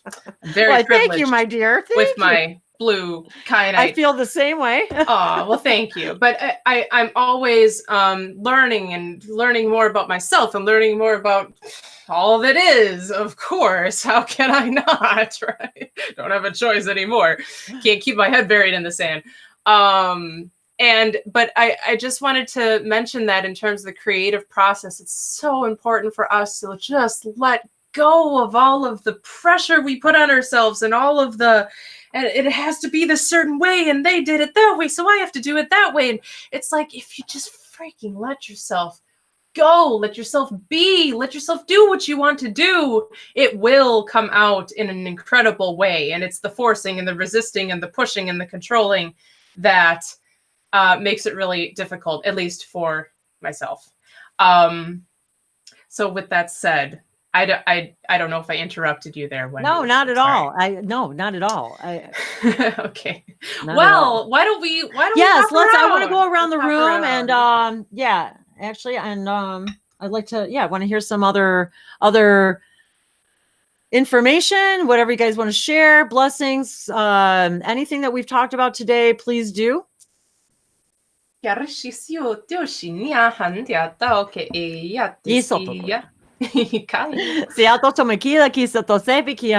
know. It's like, wow, we haven't even spoken any light languages yet. We talk about what they're for, but that's the thing too, you guys. We talk a lot of languages, but I wanted to talk about how we use them and what we're doing. So so please do share. And then you to hui hi you or out into is out into shy into so wahia anta haya here not she yoto aha. It is all light language, isn't it? Anyway, all of it is. Okay, well, and yes, that answers the question. Dolores says, is anything that isn't light? No. It's all frequency, right? It's all just different frequencies. And then there is the void in which it is all contained. And that gets into what was the term that I had heard of that recently? It's not called dark matter or dark, gosh, I don't know. Anyway, it's the void in which all of it is, and that's a whole nother. Well, even Bashar said one time, and I didn't quite understand it, but I get it now. He said one day in one of his events, I identify with? No. Something about I resonate with the void. And he didn't get into it at all. That was like somebody, I don't know, someone asked a question, I think in one of his events, and and I have no idea. I don't remember which one it was or anything. And I remember him saying, I resonate with the void or something. And And something stuck with me in that. So it was really funny that you said that, because I feel that way too, and I wasn't sure why, but that's very interesting. So yeah, Guys, Well, I the- can the jump. silence. I can jump Please. in. Oh, please do, with, yes. something is Oh. coming. Ishun nu erin data harenta siapantu isiata era. When transformation has to arrive, it always brings with it tremendous void of separation from the previous habits and the previous lifestyle. Ishurun inara esihantara pusiarata isna alemanti hantesese inyataka rukutu shintara bandirakata enu urutu ishata. The most recent things that have been acknowledged by the humankind as a blockage to go through this transformation process is the fear of losing the old, the habits, the losing the things you are used to. But rintikare se eriti yukutu kartaman terit isiantara in turustu esi hata parente senke inyata nohon iahale era. But although this seemed like stepping in another lifespan, in another parallel reality, even if this seems like going in a dark through a door that's dark from the other side, because we don't know what will be there for us with our transformation, who will we turn into. And this is what scares a lot of people, if they will because this transformation happens actually very quickly. And you can, as we know, once you're awakened, you cannot go back, because you already know things that will you cannot just like forget about them. And ruhuntu eriga esiantara menti erema alantia shera perinkata shintara mesenia alankisha. So this void and this unknown dark, I say, darkness that our minds are afraid of, but our hearts feel it's okay to do, we can probably just accept that it's inevitable step through the to knowing a little bit more for ourselves, to getting to know ourselves better, which a lot of people miss in their lives, getting to know their selves, what they are, what they like, probably what makes them happy. En ti esi para tenteri hindia ana mara shira kes tepe ela arahantia show and tia pasa. So go and fly and just release all the sorrow behind, so everything else will follow your place and go to another time and place and space. Okay, that's I love it. that. Go, go, go. That was it. Yes. That's beautiful. That I can was even attest. awesome. I realized years ago, people would ask me questions like, "Hey, what's your favorite movie? What's your favorite book? What's your favorite this?"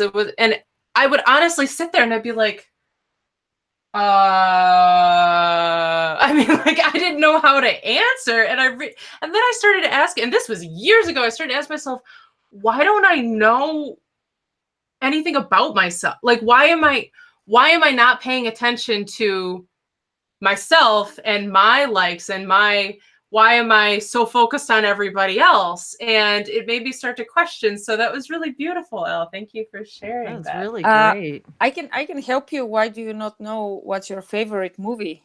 Because now I know that every movie that I watch and like something about it, it's kind of my favorite for the moment. For the moment. Yes, Yeah. so every Yes. thing It does that always touches change. me, it's my favorite for the Yeah. moment. And that's a So- good point, because that's Yeah. exactly what Wendy was just talking about. Our energy is always shifting, and now it's shifting so fast. We can be in the middle of eating a meal and all of a sudden be like, I want nothing to do with any of this whatsoever Yep. at all. And I can yeah, start to say something in a session, and it's like immediately my mind goes blank. Well, I mean, like completely blank. And they'll say, not the time. And then I'll even find myself an hour later in the session going, okay, now you can introduce that idea. An hour ago, the person that was vibrating in front of you would not have understood what you were going to tell them. You had to wait and gauge their frequency first. And sometimes we forget as teachers that we were so want to get the information out. You got to keep an eye on your student. We Yes. are impatient. Yes, Very and we much. want them to know it, but so we have to know when it's to say stop. And so then frequentially they'll say to me, they're not ready yet. And then or sometimes it won't come up at all. Or it'll come back an hour later and they'll say, okay, now you can introduce that idea. They wouldn't have even understood what you were talking about. interesting. Very. Yeah. It's a It good is. point. Where us gauging and then meeting, because that's what we all have to meet each other halfway, or I guess we can really drag ourselves into situations, and that gets into a whole nother understanding of how we are all co-creating this experience of reality on this earth, which is all actually separate earths that we're all simultaneously experiencing. But we're co-creating the experience of being here, and you get to choose how far you want to go into a situation, how far you want to go into a belief system or a habit or a memory, or and let yourself do it within the time you need to. But you can always choose to say, I think I'm finished. I'm moving forward onto something else now. You can do that in every moment. We don't have to trap ourselves into a story anymore of, I was only this thing and I will always only be this thing because I was told I was always only this thing. No. Do whatever you want to do, right? Live from your heart. Okay. Thank you, Elle. Is there anybody else who would like to chat with us? Speak a little. Yeah. Share languages, thoughts, Pete. anything. How's it going, Pete? Hello. Hello. Hi, Pete. Hello, you guys. It's been a few days. There's no such thing as a while, but there's only a few days. So when it comes to light languages, to just that not wasn't actually full, or in the sense of not of engaging of light languages as often. Now, during these shifts and changes that are occurring on the planet or Gaia, that suddenly that there's this sudden urge to speak in light languages, and some of the questions that brought up to me was, what, well, after all this time, why asking the guides that everyone here that normally would go for advice or guidance is to saying, well, what is it that I'm speaking light languages for at this point? But it wasn't a verbal or a mental intention. It was a form of a way of saying it that would, and during when conversation was, after all this time, why is light language coming up? And so in that moment of like experience, not just like with verbal or human type of way of speaking to it, and as I got that question, send that question out to the guides and angels and stuff. And soon afterwards, I met you guys. With you, met Bree. I just noticed like one of the YouTube videos that said Wednesdays with Wendy at this hour. And I just had that sense of saying, okay, I'll just go on to YouTube and do this. And suddenly and then suddenly just there it is. Oh, that's really cool, Pete. Yeah. You were guided to come here, as we all are, whether we know it Oh. or not. Is that Whippy? Yeah. Oh, I can actually put a light language or do my utmost to say a light language. Oh, go Please. ahead. Yeah, go ahead. It's ya rahwa ya sakia showa ya kasukoto ya siki ara nanoko ya nana hisi yawa ya na hwasi ya kashiki siko ya shaka na ya shaku wada na takia sowa ya shanana ya ria sanana ha ria sanana yasa na oro kiasaka ranana shukori ya sanana ya sha ramana siaka ranana hia saria ka Vroda Sharekia Sharia Vranana Karia Ro Shokorioro Yohoria Vramanasha Riasharaka Yashokoa Yashataka Vramaniasa Ria Kishukoa Yanana Ayasha Ya Ria Sia Ria Waya Chikiara Yakarika Ya Nanana Hisikia Arorokoya Ranaya Yokoya Shataka Ras. Okay. Na Russian ya tayena makiato ya nantea hanako akota yoshunote ekia hiata kia toya. Thank you for telling us your story. Ya okoshanote elekisa. It's like I could hear, it was like I was hearing you telling a story about how you been doing this a long time, and then you came across all this, and how you're just starting to speak languages, and how it was like you were telling us all a little story about that. At least that's what I was receiving. Yeah. Well, in that conversation or that language was a sense that it's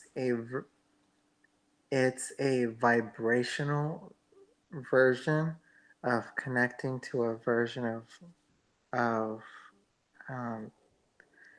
or an expression or the term and the term when it comes to explaining a term or including with you guys when you try to explain a term that is of higher vibration. Hi. Hello. It's that it's unexplainable to the human tongue or the modern tongue. But when it comes to when it comes to receiving new information and new higher awareness, and as the planet raises up, then along comes with vocabularies, definitions, phrases, terms, or things of this sort that comes up that gives you that unique expression. In that sense, when it comes to just saying the light language of itself, was just an instant shift into that person, being, vibration, or realm, etc. When it comes to connecting. She's too hot to touch. She's too hot to touch. They say that. Here we go. All right, guys. So this is Animal Jam with you guys. Yeah, one of those situations, right? Thanks for joining. You're welcome. Sorry. Thanks for joining. Yeah, we appreciate Bye. having you here. Okay. Well, they say that when you speak light language, actually you say prayers. Hello. Hey. No, stop muting me. You say prayers to the whole universe. Please stop muting me. You don't even know that No. you're saying this. So hold on, No. Al, just one for 1 second. Yeah. That's So we have a illegal. conversation going on here, and we are saying, Just so you know, I have no idea what you're saying. yeah, well, that's okay. But we're trying to have a respectful conversation. So let's have a respectful conversation, guys. All right. Well, young Sorry, Elle. energy. Young Go on. energy is always good to keep you a little bit awakened. Absolutely. And Absolutely. to remind you that they're the lucky ones. Being young and can awake at a young age. This is impressive. So that was what I wanted to say to Pete, that with the light language you say a prayer for someone you don't know even that you're saying it for. Because someone somewhere, even in the universe, needs this energy, and we give it throughout these light language codes that we don't even understand. Sometimes this is one of the most precious gifts of this coding, of this light language. How you say, channeling? Yes. Yes, Yeah. it absolutely is. Even Thank when you. it comes to people that are just yahoos, I guess that's what they're called. That when it comes to using light language, it can also use a balancer or as a form of a way to, in a sense, to shed light instead of just creating a cycle. Yes, So- shedding light. Definitely shedding light, right? Yes, illuminating. Illuminating. Yeah. So thank you guys for that. Interesting. Who would like to speak next? Would anyone like to share anything with us or talk about anything? Let's share light language blessing, activation, or anything to do with anything. Yeah, we're probably getting light language related. Yeah, because we want to try to keep it where we always go over way over. So, and I apologize for that too, you guys, because I always want to give everybody a chance to talk. It's like I get all this information in it, and it's like I just can't. It's like I need to get it out. Me. Yeah, it's late too. So we have our friends across the pond, and Dolores is in Croatia. So yeah, go for it, girl. I know it's getting late for you. It's okay.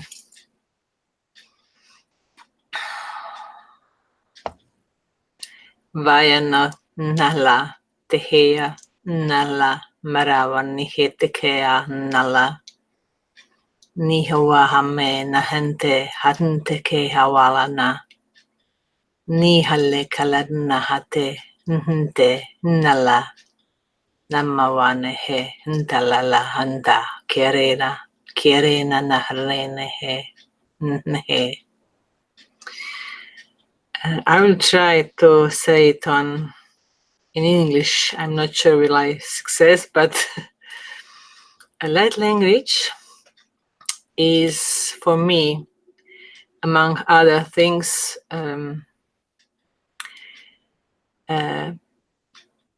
perfect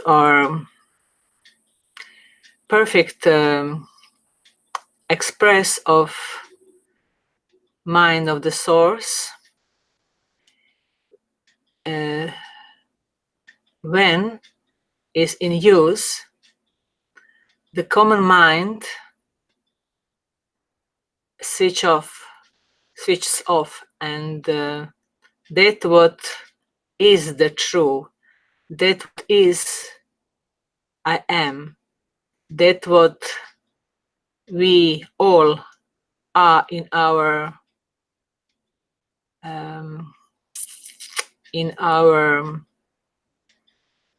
I don't know how to say in English.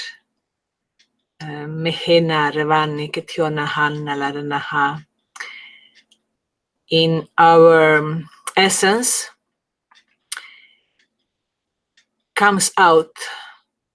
Light language opens the door to our truth And if we want, we have the opportunity to be, to create, to emanate what we really are. Ternava nteke, ternava malara nahantayo. Yema natie heteke yahanana halarina maya koana hantionoho. Mimia mahandi teke yahanana hetionaha. There are so many aspects of universal mind of the source. Mira mahante kawara hanananaha. Light language is one of those aspects. Yahneya taharne. Mihwanaha. Humanity has now the opportunity to open all of our senses and to reach the truth of us. Miharamane tekiharnaya. Nihyavahanya tekit anna ntoro mahamenehe. I'm very happy that I'm one of those who are blessed with a power or capability of speaking the light language, and Imbramanahante. From the beginning of my light language, from the beginning I was able to speak light language. My life changes enormous. Mahale katavaranaha. My awareness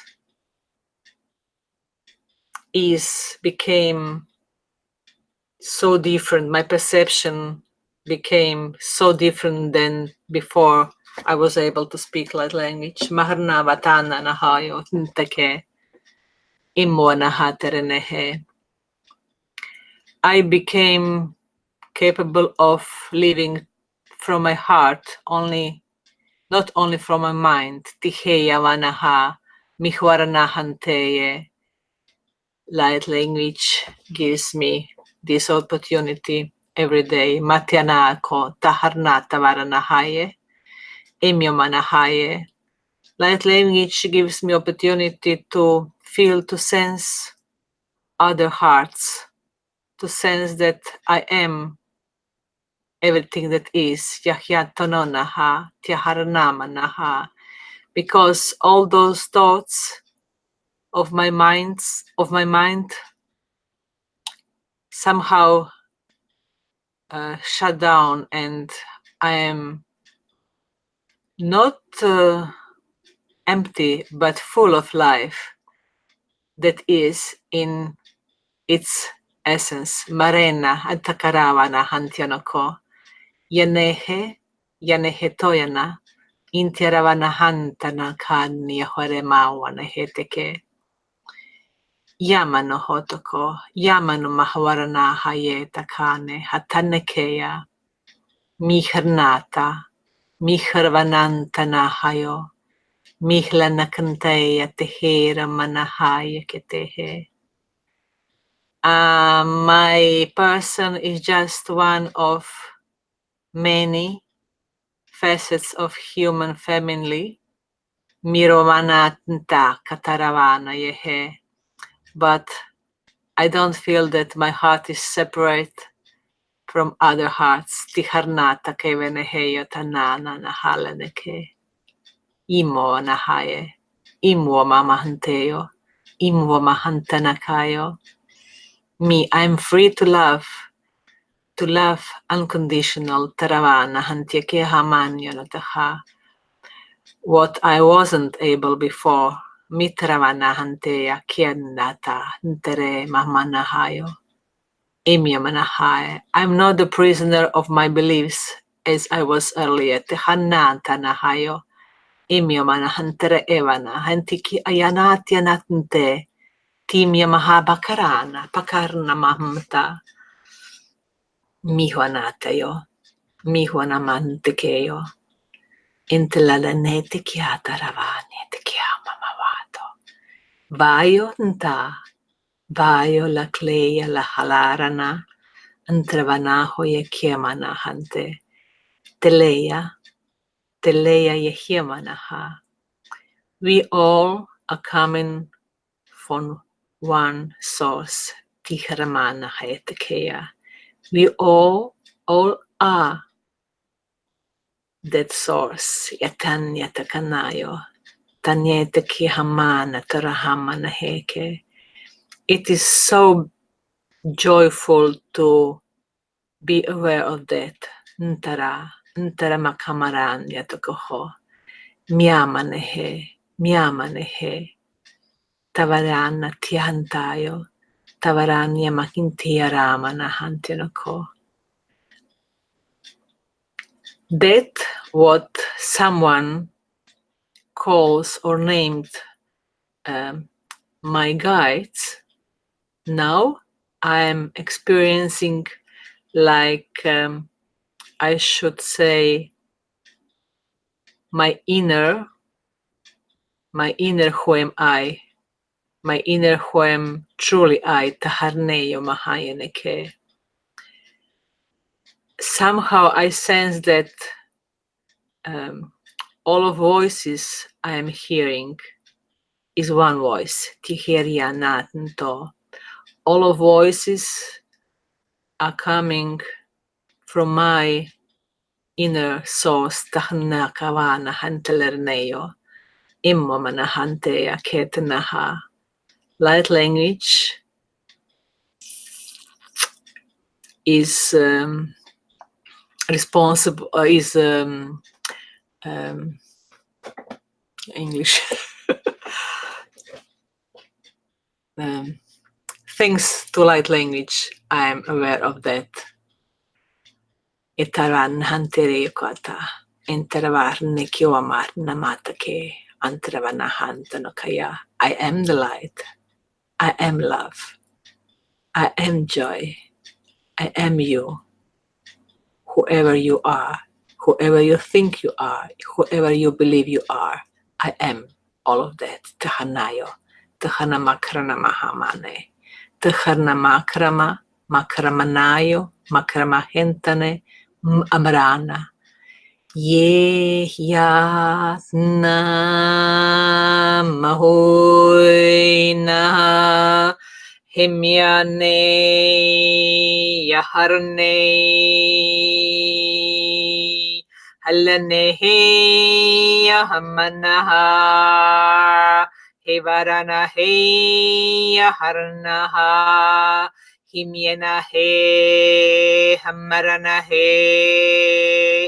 tihirene hinananya kantaravanana mamaway halanana he yohavaranaha tarneya taranavana hante tavarana mahmamana ke halanya kieto taharana manya kieto nye kantie hinne kahavarana hante amya mamana hante kiarananaha hante kavavaranaha hante lahne karamanandro mamawanyante kitanananahne laranya kitna hemya mamahanye ketitya harne ke amaramaho maranahe kiaravanahe halane henya tata naramanete tata kyavarana hamlanoye kabarahantana te halarana hante te halana hendihoana. My love to all hirama kinahoya.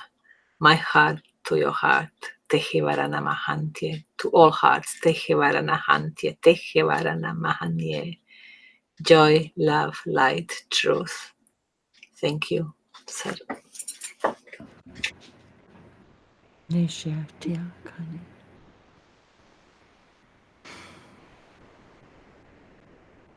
That was a beautiful, pure, lovely explanation. You know,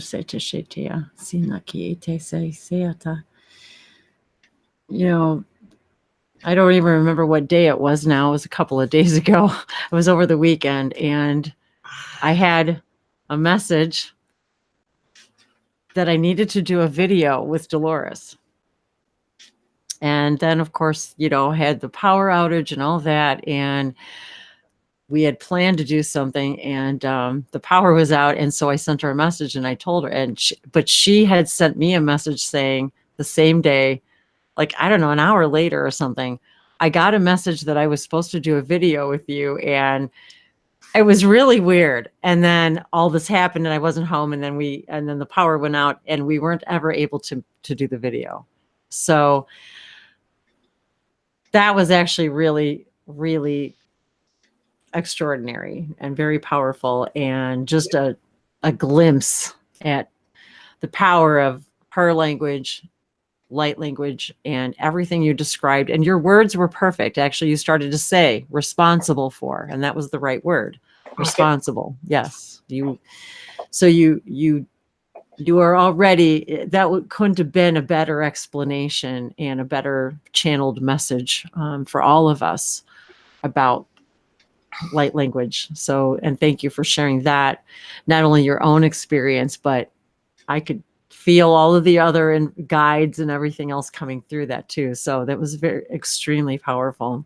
Thank you. Thank you. But I wanted to tell you guys that about that she and I had that message, because several of us are dreaming of each other. And somebody else told me the other day, I had a dream about you, and it's been happening to me a lot lately, you guys, where we're together in our dreams and doing this stuff. So yes, yeah. Like, I think a lot more than we even know. Yeah. Dolores, when you were speaking, the whole time you were speaking, I just all automatic. I wasn't even thinking about it. I just started to go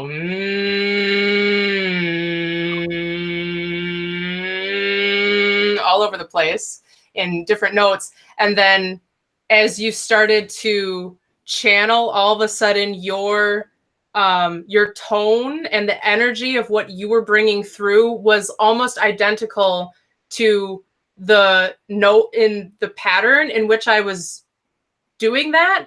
And I was going to unmute, but I just thought, I'll explain it at this point, because it was like I didn't want to interrupt what you were bringing through. But that was really cool. I love when that stuff happens, when we start to feel into the energy of what's coming through. And I mean, years ago, when I first started speaking light language, I didn't understand a single thing about any of this. I definitely didn't understand how somebody could hear a message in silence, or in, a way that something is said, but it's all about the energy. It's all about the energy. So that was really great. Thank you. That was really, really good. Thank you. Thank you for coming. Thank you for being here again. And we will make that video and many more. So Thank you. many more. Lahla natin teva, hiya mawanihan ko, mahamarneya hintikeyo anhamhante. All of us are here for a reason. Tirana hintike marahamane. And now we are becoming aware what that reason is in Taramana. We are connected now, and that was first step. And now we have to live and do our missions here on earth. Taramane taharanaman takonoyo. I'm really happy to know each other of you, and that I'm connected with you, and that we have the opportunity together to do what we have to do. Maranan tekeyo hadnakata.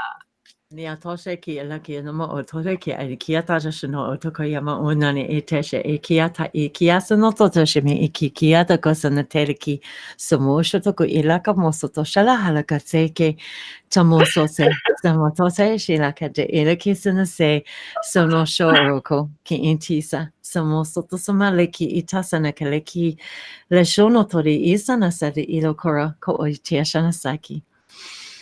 That was something you told me many, not years, eons ago. The same thing you told me when we were, I don't know where. Ntara, vahantioko, anya maheya, ntara, yakienna, ntara. Lavan hantio kalalavan hindike. Nyantoric, yeah. And it's funny because I can even hear, I'm actually all of a sudden I was feeling Linda's energy too, which was kind of interesting. Sí, ato, inosondari ako, yeah. I can't wait her to speak. Hello. Hi, Hello. I'm Hello. so connected to you, Dolores. Just the sound of your voice when you're just speaking in our English language to us. There's a very strong connection. And I think you're right. There is work for us to do, and we're going to be doing it together in whatever form it is that we're supposed to do, and it will unfold in divine time. We'll know what we're doing. Asiti ata main dile he kawaya saka maniki lam ai oya hamai la he oya si ma ui ma. Meo iyasiki aduema. This is no mistake that you have all come together at this time. But Dede adoayama, Beki lemogiasa, Aya usiama ni ama agugia. By Dede ofukolayama, Aya sukupsayama, Lehiko, like the 3 witnesses who have gone to Egypt. Ababahila Mogoti Atan by Lehi Sukuta, Mayala Pakaya Sakam, and Unjuhushiama, Amalehipi Ambago. More details will be on the earth, and the Diviamba Lahika Ambukosi, and more shall be open unto the mind that I have Elehukuaya and Desia, and the directions in which you came here to walk up. I and I, Billy Ambasi, Minikosia Bakala Makihisikia, by Hisikila Makusi, Amalamatai, by Hisiko like Malamakiti Abukosi, Lama Aitiamo, Bahia Sikila Pekayo Sekamaniama. Lahi kapakula are like bishops on a chessboard. Baha ma'ilehipiko hama. You shall move and the grace babagaleki and elegance of babatasiki of that of a king and a queen. Dadarema idea su mandi to see a malamahaya sukuana. Mind to see ever so slowly a makala keatasi. As humanity wakes upon that which the message is you shall carry out. So much more is to come. Continue to open the highlight that which is in the heart. For all answers lies there.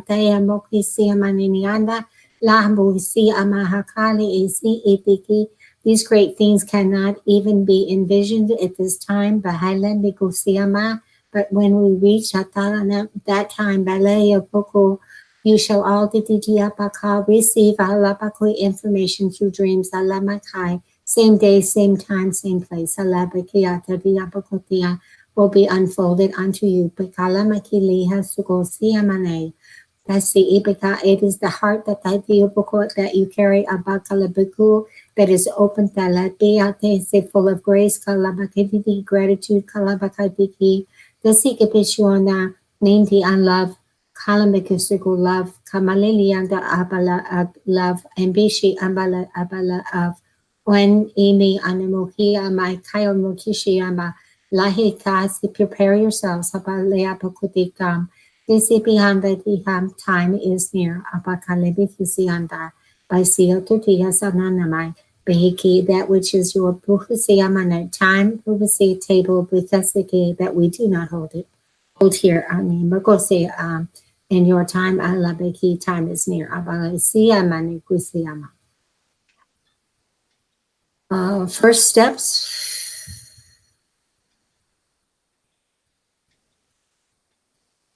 For all those that are to come are being taken at this time.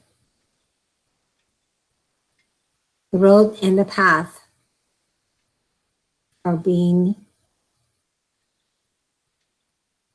I'm just seeing, it's gone from words to visions. I see a path moving. We are walking down the path, and the path, as we step, each step along the way, turns gold and continues to encompass us in the gold of the steps, taking us where we are to go or will be going. And this is someplace we have been and we are returning to.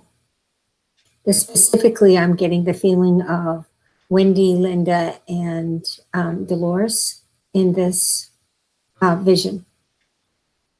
Si amali iti ti ambogo ya si ti alama ayo kusi amantaya mala bikutu kusi amala hamandi kisi ata la epe kusi amama kushi ana malaya mahia titi ata de fiama kole hana ne meki la meki sugo chichisa like hasekebo like Jesus' disciples akalaba kuti kisiki you will walk at with the great one. Not he that is greater than thee, but that he and thee are as equal to. Alam kiti atalama kutiki samane oaya ambakesia.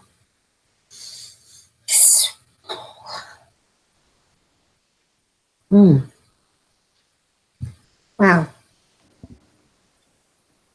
Wow is right. Wow. I kept getting the word disciples over and over again while I'm speaking this language. I kept getting disciples, but it wouldn't let me say it until it was ready for me to present it. Much like what Wendy was saying earlier, the word is there, but you can't not say it because the timing is not perfect. Nishiata ijamahita im gaijana mo onani ato aikonga nanita.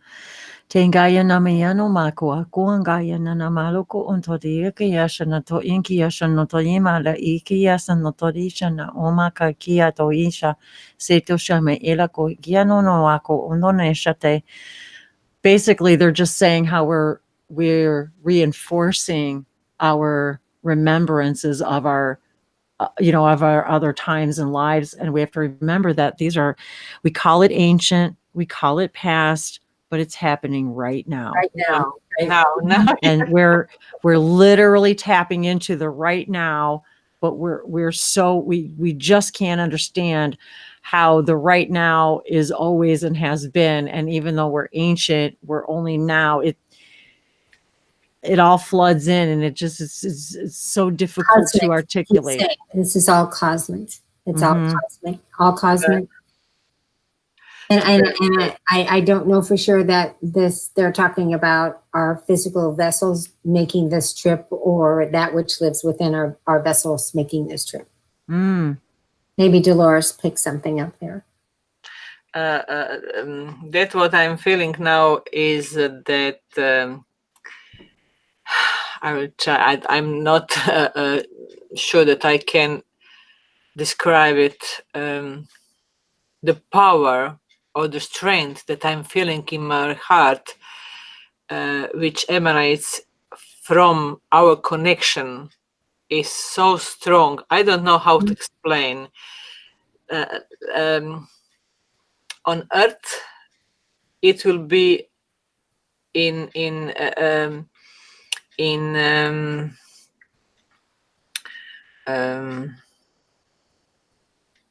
word sisters, but it's not. It's much greater. I don't know how to. This is new feeling for me, but it's so strong. It's so familiar. It's so pleasant. It's so like this connection fills me with some strength to do what I have to do. With in this strength is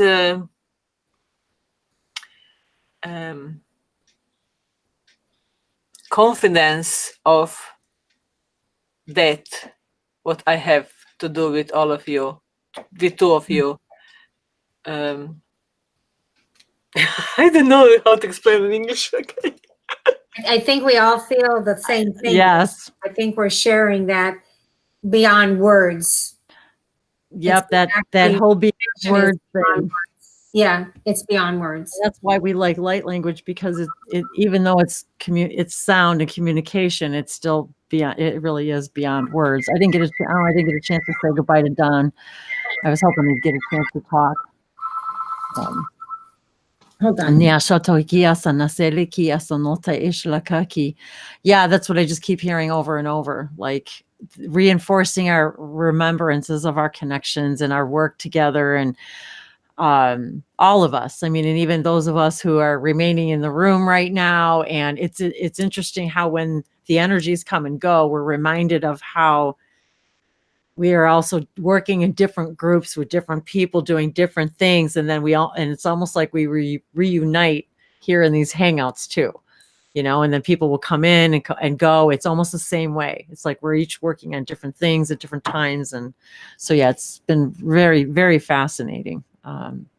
Thank you, Linda. That was an incredible message. And I could just tell when Dolores was talking, I could feel you. It was like almost like I could feel your higher self enter the room. It was very strange. I don't know how to explain it. It was like I could feel her enter, and I was like, oh, wow. Linda has, like, there's a connection there. She's got something to say. There's a message and a connection between the two of you. And then, that same thing with us and Dolores and all of us. And yeah, so. Not only that heart is full, but literally we are one. Exactly. That's kind of been sort of the theme today, hasn't it? And I had no plans whatsoever. I kept thinking I had to get off. And for some reason they wouldn't let me get off. And I had no intention whatsoever, no thought at all to whatever just came through. Was not pre-planned or not through this mind, but obviously, Nope. Right. Holly, I really, really think there's something there that you want to say. Yeah, and I was going to say that too, because Holly, I know Holly hasn't had a chance to talk, and she's been so gracious and quiet. And thank you so much for being here, our other star sister here, and my shamanic journeyer and dragon mummy. A lot. Actually, thank you. And I do. I recently ran across something inquiring about soul origins. I always knew I was angelic, but Mother Mary actually helped me with this, saying, we come from source. Our first incarnation is angelic. Your next incarnation after that is your choice. Your first choice. So, you mentioned Syrian earlier, Wendy, and what I was shown was my first choice soul origin is Sirius A. And Nibiru also was said. I'm not sure that detail. So I've been wanting to, I put out to the universe, I want to do a thing as part of what I do, like Abraham Hicks does, and what Adronis, and I'd like to do that. So what stepped forward was my soul family from Sirius A. And they appointed like one being that represents the all. And it was kind of interesting to find out they perceive me as their ancestor. I am their ancestor. They're tapping into me. That makes perfect sense. That's exactly how they explained it to me too. That was unusual for me. So anyways, we came upon a name that she's female, she's aquatic. I know that much. She came to me just yesterday as they were making the connections in my sleep. And then she just dropped down into me for like 45 minutes. She looked around my room and felt my sheets. But the neatest thing was soon as she came in, like a full body drop in, my hearing was greatly muted. And it didn't dawn on me till later, oh, she lives in the water. She's in their ocean. Yes. And therefore my hearing is hers. And it was like the greatest earplugs. Like when you're in the It was bathtub, so like, you know, or in the silent. pool and you're covered in the water and you're covered in water and you talk. Exactly. That's exactly what it was like. But we came upon a name to call them Annika. So I'm going to try to tap into her to say something. Awesome. So, Annika, I am ready. So you can bring forth a message for Earth and all who's listening for their highest good.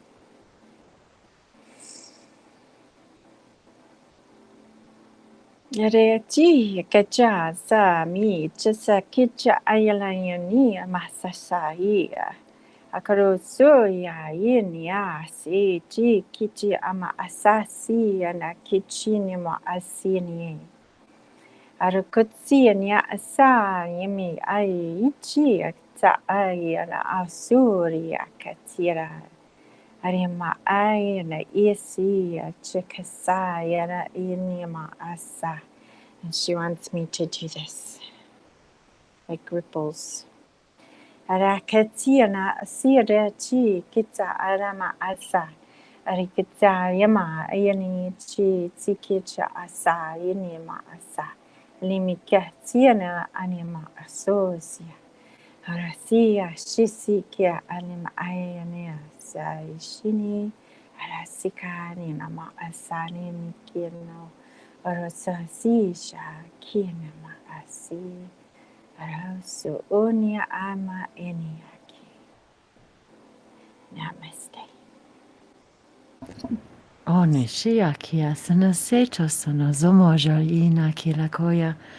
Oh, thank you, dear Syrian sister. Zimoja Yikia. We find yet another layer. Na wosoto son urshina ki ila kitari isana tai iya tvora ishanoto inki sanate ila konomo urukushina. As I also have several guides from Sirius, and one is also an aquatic being. Ne oshanotoya akiya sanote ila ki, also from Sirius A. La osana shaite ilejano oterejono lo kilaki. Zoonto sonozuma isha na kilaki. And interesting, she's been making her awareness, her presence more known lately. Yashonode ilakashanotora esanote. Amo otasane te ekinanda ishanoto ikia. And they wanted me to remind everybody too, the Sirius energy is one of the biggest reasons why we were guided to choose the venue that we did, and being in the water, and the light languages on the ocean, and all of it was very, very, very, very carefully orchestrated. And also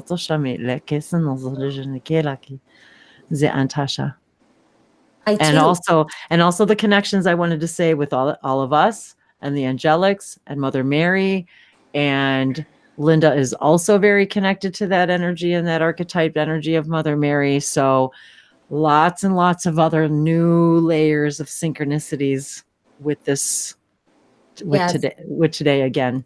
Again, I too am an aquatic being. Now, I haven't yet figured out that this was my first incarnation yet. That information hasn't been given to me. But about 1.5 years ago, I was sitting out on my back porch and I was meditating. And I've always, in this lifetime, I've always had this fear of water. I love water and I always have to be around water. But yet I had this fear of water. If I couldn't touch, then I would panic. And my whole entire breathing system would start to panic. And this has been as far back as I can remember. And I've even tried taking swimming lessons. And the minute my face goes into the water, this happens to me. So it's like my whole respiratory system is trying to change its whole molecular structure. And my human mind panics, thinks it can't. Right. And I never understood that. I just didn't understand it. So this particular day when I was meditating, I found myself on a beach, and there I could feel that somebody was walking with me, although I couldn't visually, in my mind, I couldn't see this person, but I felt this person was very, very tall and standing right next to me, and we're walking on the beach and we're talking, and they were trying to, he was trying to tell me, it felt like a male energy. He was trying to tell me that he was there to help me understand why I live my life this way in regards to my water. So we're walking and we're just almost like chit-chatting. And then he goes, I want you to look down at your feet. So as I'm scanning my body to look down, it looks as though I'm wearing this white robe, just like I could sense that he was wearing, like a white robe that went all the way to the ground. But when I looked down at my feet, they were all webbed feet. They were aquatic feet. So he says, do you see? And I said, yes, I see. And he goes, this is what I'm here to explain to you, that this is such a natural, to be in the water is such a natural habitat to you, that while living in that life form, you talk about manifestation, ladies, while in that life form, you in conversation with somebody else, and how that's done, I don't know, but said, I wonder what it would be like to have a fear of water. Because it was so nature to me in that lifetime that my own senses couldn't understand how anybody would fear that water. So in that lifetime question that I lived in this aquatic life, I'm now living the answer in this life. That is fascinating.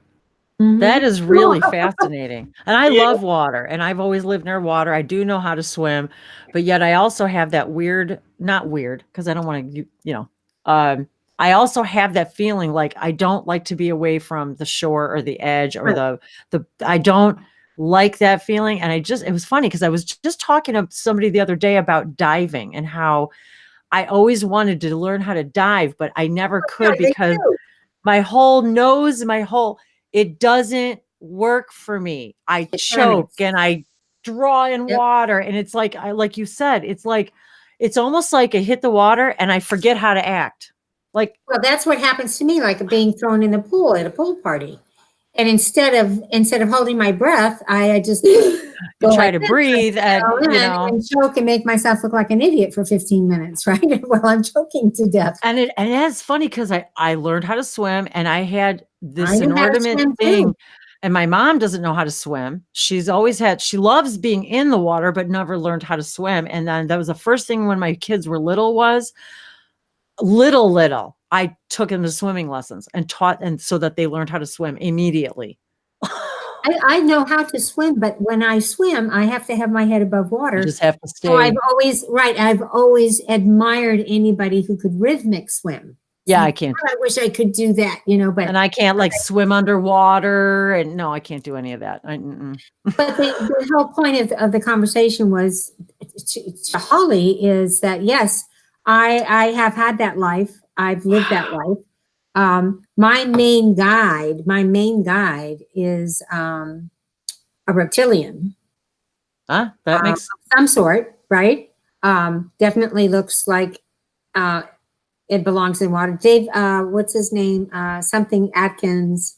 Kevin, I can't think of his first name at the moment, but he was doing guide images for people. And I contacted him and I said, will you do my guide? And he said, sure, I'd be happy to. And I'd have a conversation with my guide already. So I knew that he was aquatic in some form.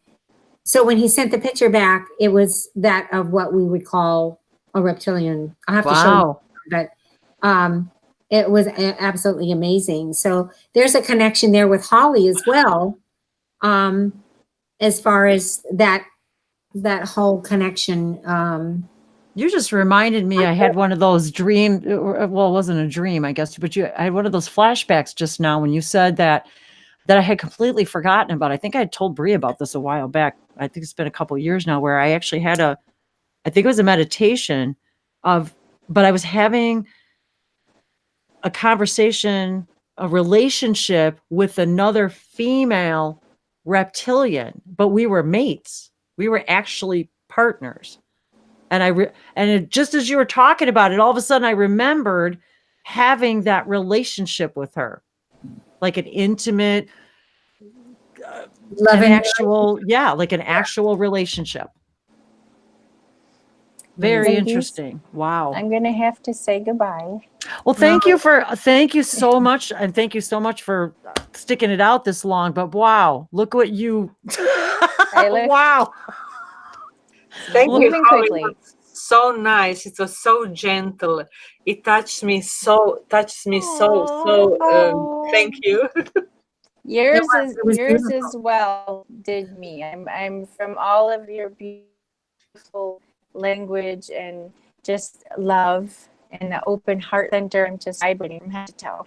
So thank you for that.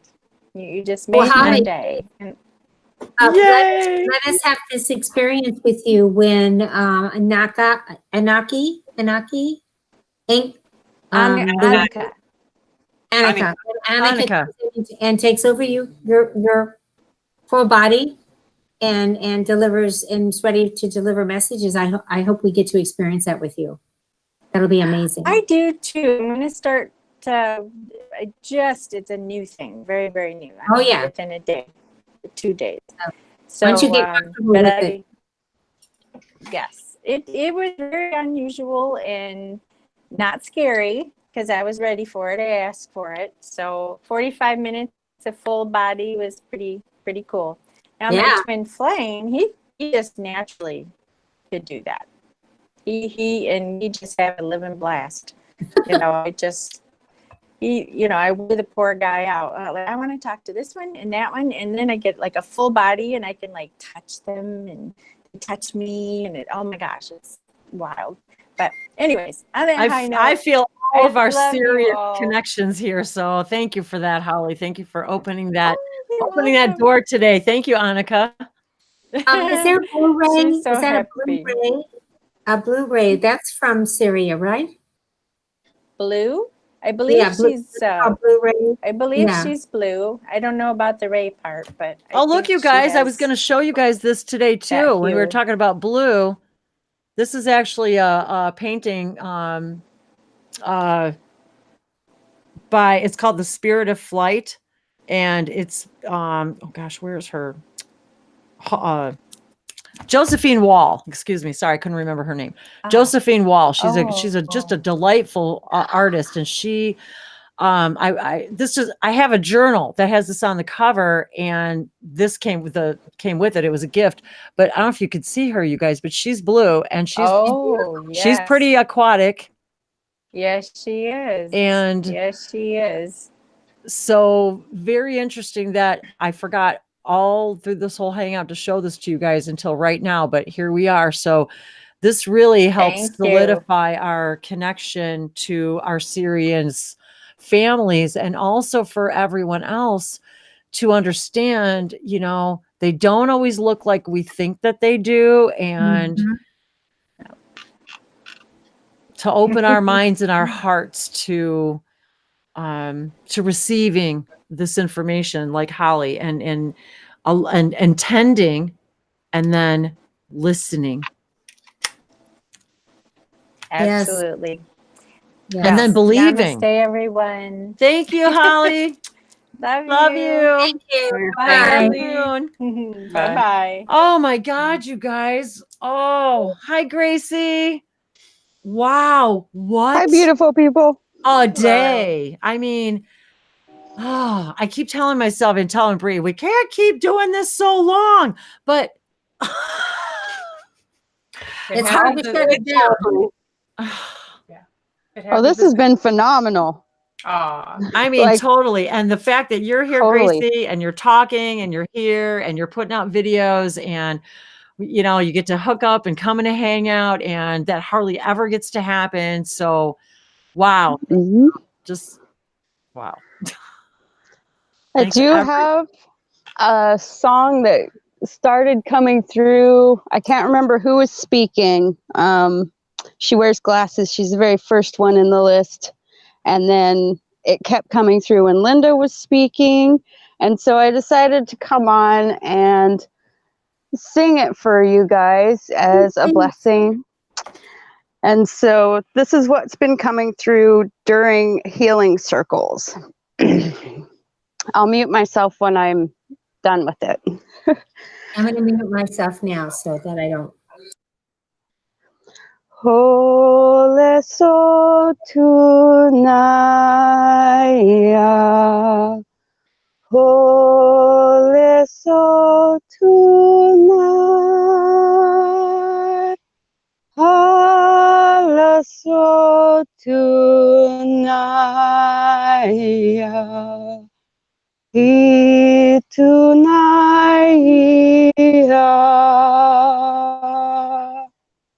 Hole shotunaya,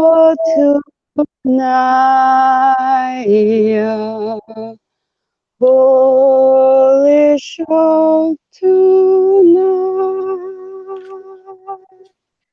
istu sotiana, hole shotunaya. Love and blessings to all. Oh, thank you. Thank you. Oh, Nisha. Beautiful. Beautiful. Nasha Tiara. This is my guide. Can you guys see? Here, let me click on you so you stay on the screen for a second. Okay. Wow. Tilt it down just a little bit. We're getting a little window glare. There you go. Oh my gosh. That's exactly what I pictured when you said it. Yeah, and he had no information about this at all. Wow. Much more angular too than I actually thought at first. Wow. What a great image. Yeah, and when he first came to me and he first talked to me, I asked him if he would, I call him Mr. K, because when he came to me I had asked what my main guide's name was, and it was months and months later when just as I was awakening, I heard this really strange sound and I was like, whoa, what is that? And then I heard in my mind, you asked my name, right? So I said, okay, can you repeat it? So they repeated it, he repeated it. And the only thing that I could articulate was that it had a very hard K or C sound to it. Mm. He goes, no, you can't pronounce it because it's really a vibration. It's not a word. Yeah. So then I said, well, can I just call you Mr. K? And he said, that's perfect. So I call him Mr. K. Oh, that's cool. Then I asked, right, but 1 second more, I said to him, I said, when will I see you? When will I see you? And he goes, you're not ready to see me yet, but when the time has come, you shall see me.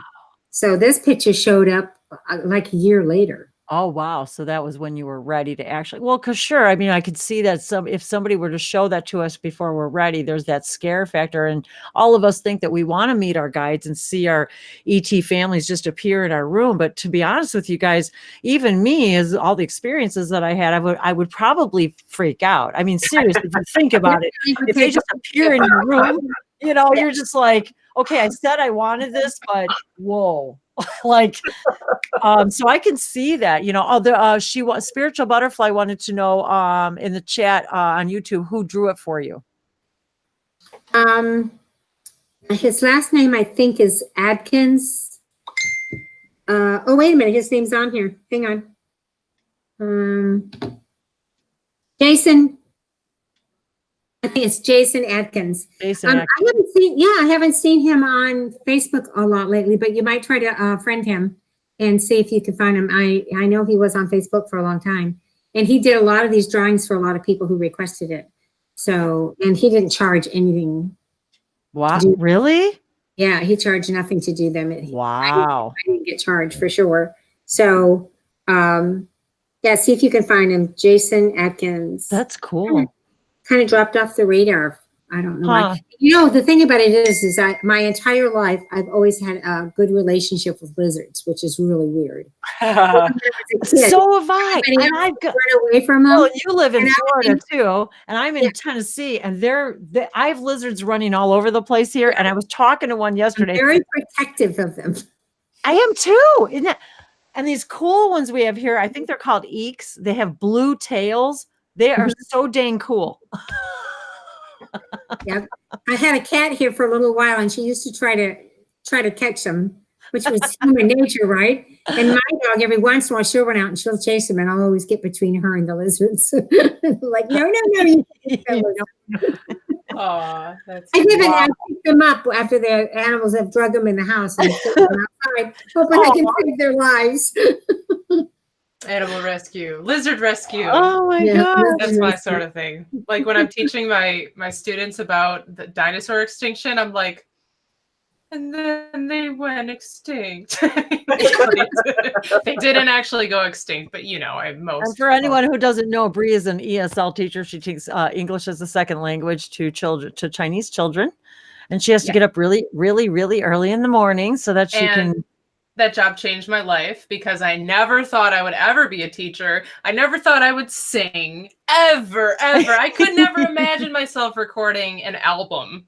And now I'm recording an album. So, you know. Is it all in light language? Oh, heck yes, it is. Heck yeah, this is one of our dreams, man. My dream is to make a whole light language album. So yeah, that's been totally on my radar for a really long time. So, hey, any record producers out there, you want to help me make a light language album? Because I don't know nothing about nothing.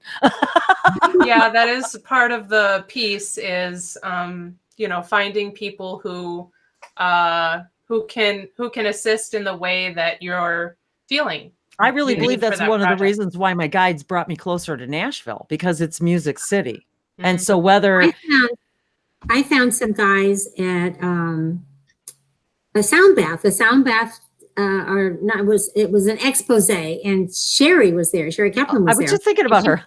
Yeah, and she hooked me up with 2 different people, and I actually have a whole disc of music with light language that they did. They had gongs, they had triangles, they had clickers, and I actually went to a radio studio and did a whole album, and I do have one album. Get out! Linda. Is that on your website? Man. No, it's not on my website, but I haven't done anything with it. I just still have it. Yeah, okay, we're going to need to talk, Linda. Okay, yeah, we got to change all that crap, man. Linda. Totally. You should be selling copies of that dang thing at the event, woman. Heck yes. Now, I think this event, we're not going to be selling anything. I know, but well, then we will be. That's great. Well, gracing people with some maybe a sneak peek or something. I think the main reason why I haven't done anything with it is I'm so unsavvy technically. Oh, I'm the same with me. That's the only reason I haven't done it. I just tried to take them off of the CD that I came from the studio and make other discs, and I couldn't even do that. So, well, that's why they haven't sold. Well, see, we just have to find it. We just have to find each other, the people that can help us do all of this work together. And see, I found Bree, and we found each other, and you found. See, you know what I mean. So, and Corina, I just talked to Corina, and Corina would like to hook up with the 2 of you, Wendy. And oh yeah. Bree. And she says Thursday and Friday would be a good day for us to do a Zoom and to sit and talk and visit. And Linda, what is the name of the session? The video you sent me where she was doing that session for you, and I was like sobbing with the information that you were bringing through. What does she do? What does she call her sessions? Or her work?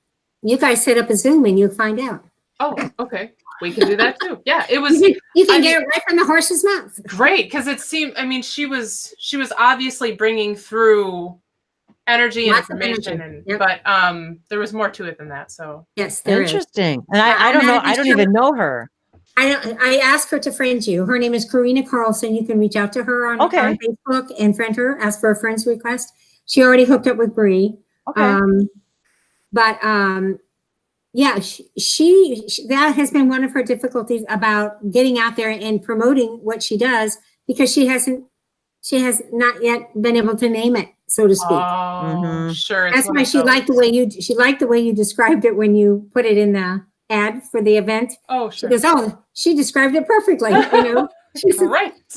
You need to, we need to get together. She said that today she's hung up, but she would be open Thursday and Friday.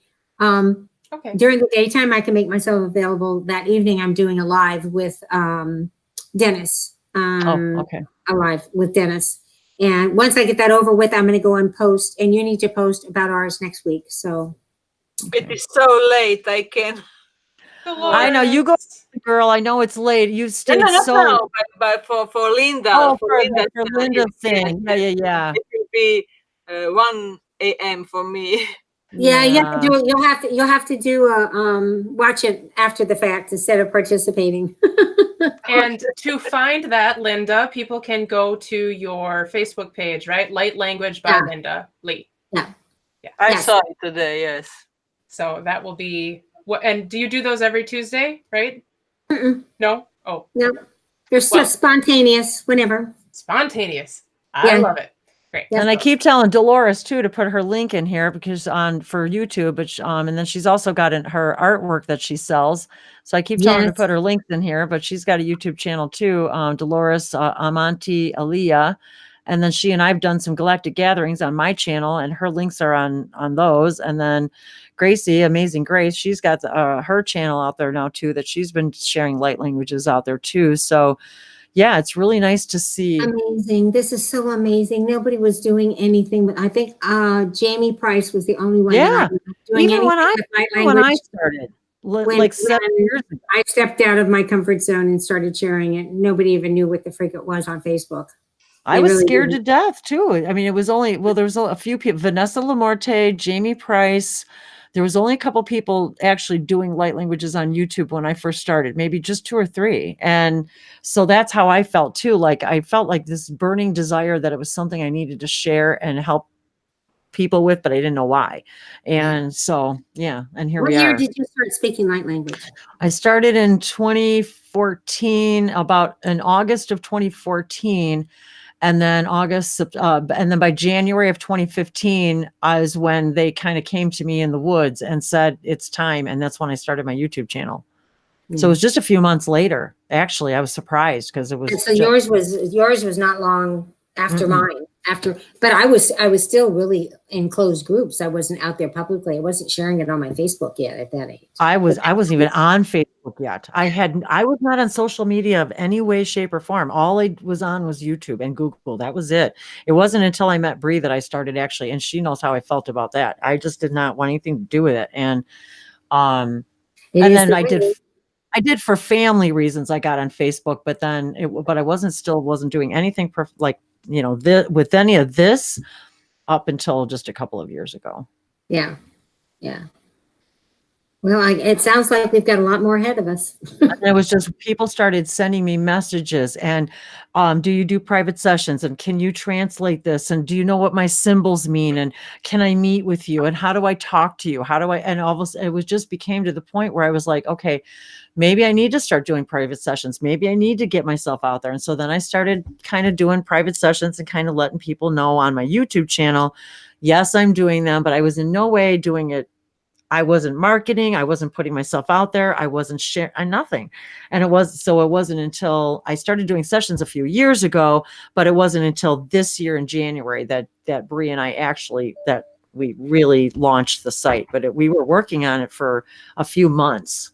I've got a YouTube channel, but I don't know what you guys are calling your YouTube. Well, it's just, I know you have a YouTube channel, where you actually post your videos and your events. And because you've got a few. Linda's got one out there too. Yes, but I've never done anything what you're calling here as a YouTube live.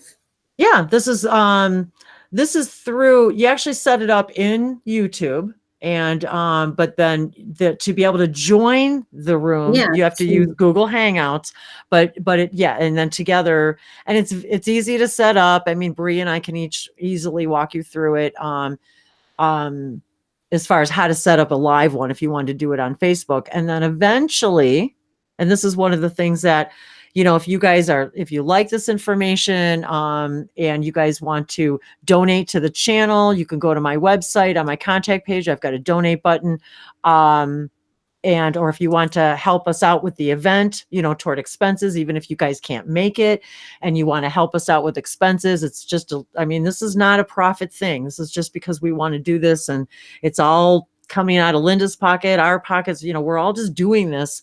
And so, to be able to, offset some of these expenses and things, but that really wasn't where I was going with all of that at all. but it I don't know, had something to do with your YouTube channel. God, I don't know why. All of a sudden, see, like I said, all of a sudden I drew a blank. So, but it's easy to set. Oh, that's what I was going to say was manifestation. So the next thing is that what I want to manifest is buying the Zoom room, which you have to pay for the whole, if you can pay for it month by month, but to pay for it for the whole year, so that we've got a Zoom room, but it's the big one. It's like $400 for the year. But that way we can actually then live stream to YouTube and Facebook, and you can have up to 100 people in the room. That almost sounds unmanageable. Well, I talked to Bree about it because she and I She says not with her. I did my very first global light language event with a gentleman named Guilherme, and he lives in Portugal, and he approached me one day and asked me if I'd like to do this with him. And we did it in a Zoom room, and it was very large, and it was several hours long, and that's where I met Dolores. It was 9 hours long. It was 9 hours long. Wow. Oh yes, it was the light language event. And even Bree and Wendy. What's that? Correction. We meet each others at Mike's Zoom hangout. Oh, was it? Oh, was it? It was Mike's. I was thinking it was the other one. It was Mike's hangout. Mike's hangout. Mike. Also, you are right. Mike who?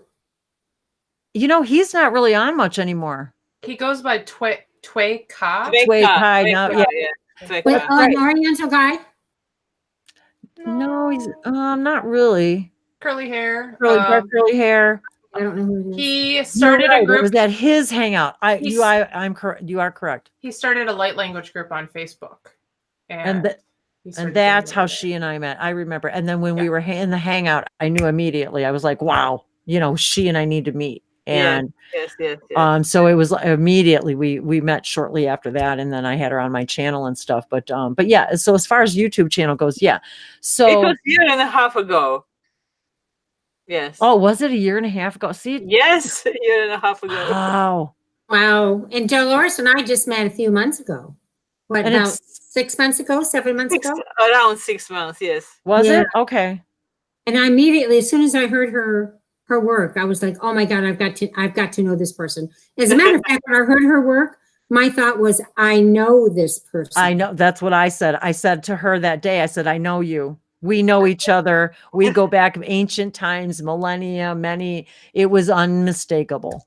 And that's how I felt about you, Wendy, too. When the very first time I saw you out in the woods, I'm like, God, I know this person. Why do I know this person? Same thing. And and here we are today, all instrumental for creating our very first event. And Bree and I were actually one of the first few people to actually record light languages and put them out on SoundCloud for people to hear. And so, but yeah, anytime, if you ever want to do if you want to do something live, Linda, on YouTube, and you want to broadcast live and, kind of come into this genre too. I mean, yeah, we could surely show you, it's very easy to set up. And, sorry guys, we're talking tech on I know I always say we're going to go off the air and talk about all this stuff, but you know what? I think this is good for everyone to hear, because this is what real life is, you guys. This is what happens when this old lady doesn't know what she's doing. I have told my husband, I cannot tell you how many times, and Bree also, from the time you invited me to this event, and if it puts into perspective, you guys, Linda's my mom's age, and I'm almost old enough. Well, I am old enough to be Bree's mom because my children are older than Bree. So isn't it interesting but I couldn't believe how, from the technology standpoint, how amazing you've been, and how you're just ready to jump in and learn and try and seek out the people who do know if they don't. Yep. And that's exactly how it's been for me. And like the thing with the album, and I want nothing more to write a book and then make an album, but I don't know how yet. So, and when it's my time, the right people and the right places will all come, and all of this is all happening, and I still can't believe I'm actually going to do a light language event. I also you got are, girl. suggestions that I should make album. Yes. I wish we could get Dolores here for the event. That would be so cool. Let's teleport her. Yes. I just wanted to say that I'm so sad because I'm so far from all. Just jump in a pyramid. You got a whole bunch around you, girl. You'll be fine. You'll be fine. The funny part is there's only a slight joke in what I'm saying. Exactly. Exactly. Yeah. And you guys, you guys are awesome. Go ahead, Linda. Sorry. No, I said only a little one. Only a little joke. Only a little joking.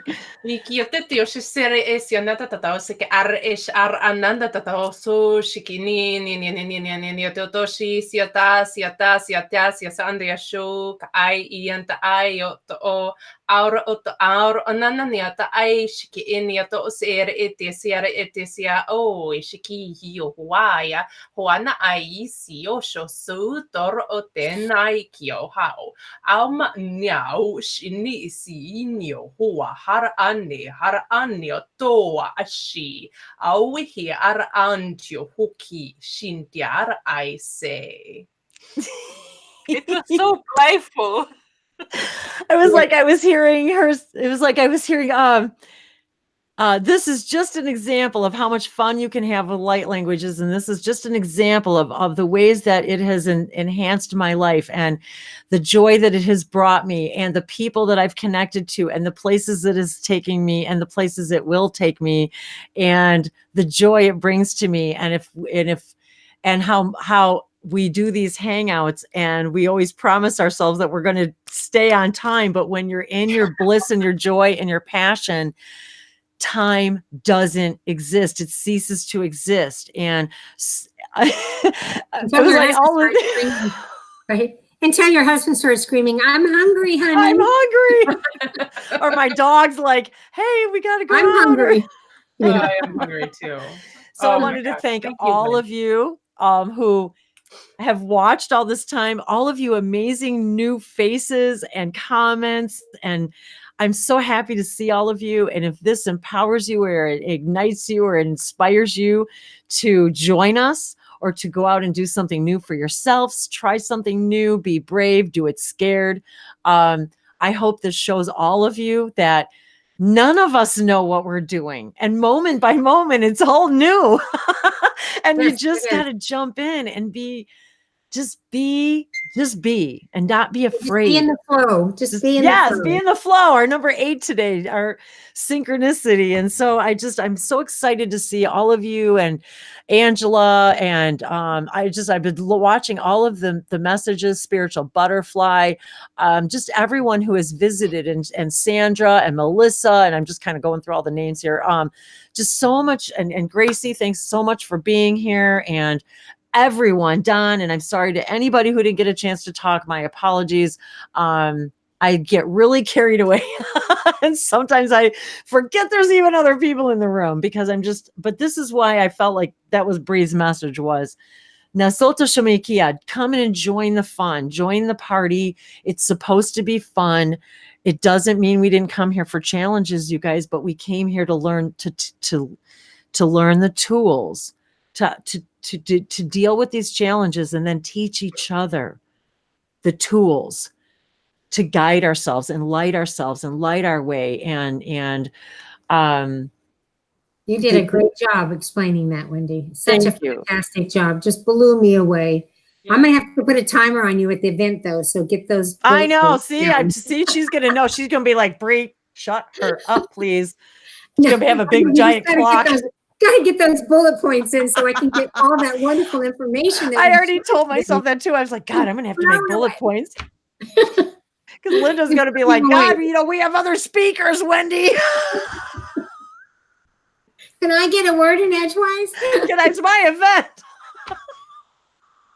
No, it's our event. It's our event. It is, and it always will be our event. Thank you. And I appreciate that. And you have been nothing but gracious and just everything. And I can't believe, and I know Bria has said this to me too privately also, that how easy this has been. I mean, how the flow and the ease and the camaraderie and how easy it is to work together, and how the information flows through us together, and how beautifully it all came together. And so thank you for inviting me, and I'm so happy that I brought Bree into this too, and that she's been an instrument. We'd be 4 weeks behind already. If not Exactly. I mean, wasn't here.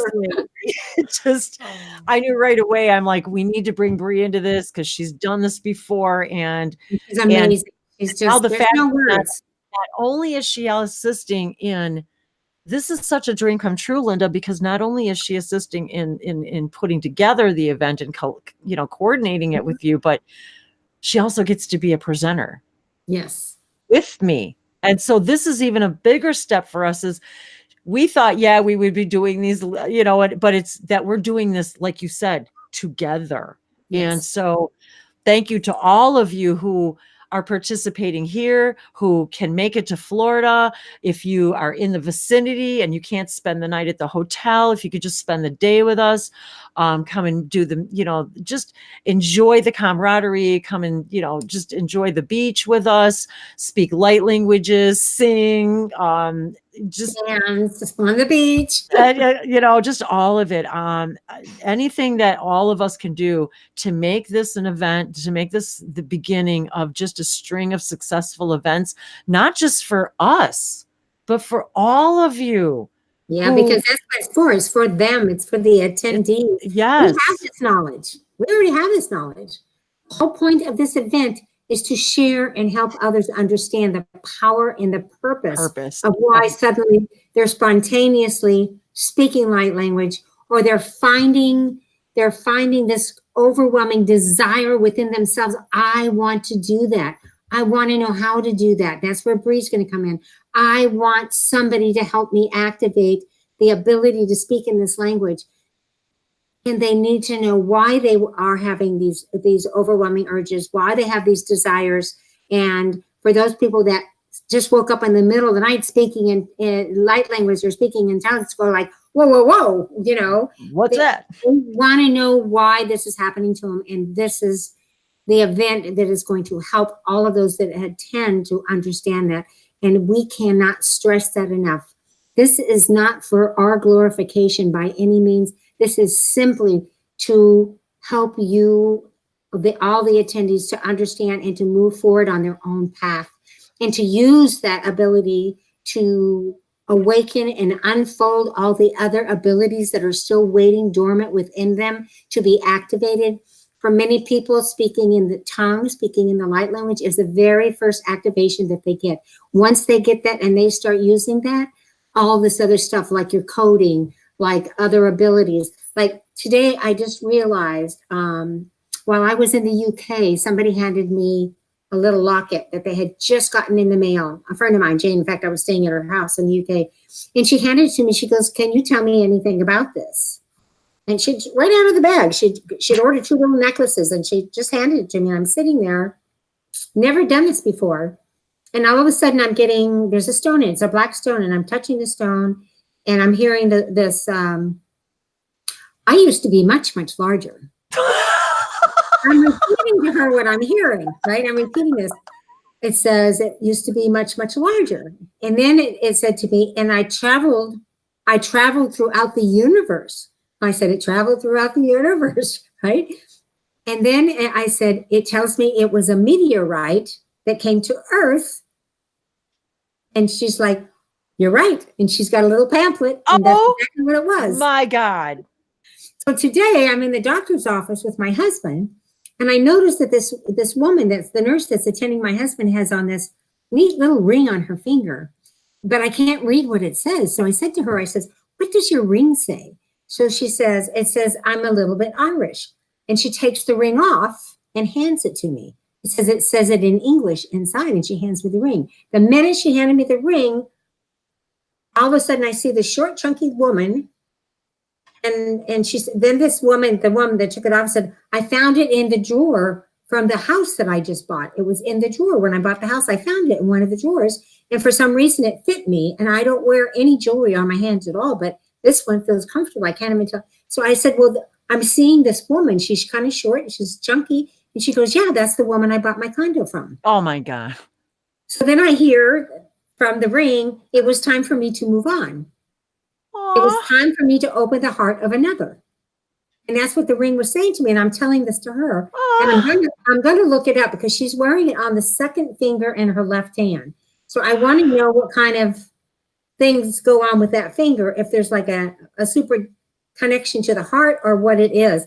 And this woman is about 6'3", and she's African American. So she's laughing, about very, very dark skin. So she's laughing. She says, "Can't you tell I'm a little bit of Irish?" She's dancing, right? Really neat, a very, very neat lady. And so today I declared it. There's a word for it. I am clairtangent. Yes, that's right. Well, I had to ask my husband. He's the one writing the book, so he's looked up all the clairs. And I said to him, I said, okay, so what kind of clair is that? He goes, I don't know. I'll let you know when I get home, but I recognize it. Awesome. So, clairtangents. And that's something I want to tell everybody too, that's what light languages help us do. And I've said that before. It helps us awaken our clairs. Yes. I have been so ultra sensitive now, all my senses. So when we talk about, that's what they said to me today, extra sensory perception. Mm-hmm. My senses, my sensory systems are on like high alert. Overdrive. Yes. Like, overdrive. What was the movie, Bree, with the girl? What was her name? Oh, it was just a girl. It was a girl's, the name of the movie is a girl's name. And she's Carrie. No, more recent than that. But anyway, it's like, it's a complete metaphor for all of us, what's happening to us now, because eventually she wakes up to the point where she can't live in 3D and she cannot physically. Oh, what is the name of it? So, I'll think of the movie and I'll think of her name. That starred in the movie, and you'll know right away what the movie is. But I saw that movie. It was so good, and it explains what we're going through. Our senses become so ultra aware. And I remember in the movie, it was almost like her hearing was so acute, her vision became so acute. I know who you're talking about. I know who you're talking about. Yeah, Scarlett Johansson played in the movie. Yeah, she woke up in a lab or something, didn't she? She escaped from a lab or something. She was created. I think she was created in the lab or something. I think right. No, it's another film. No. Huh?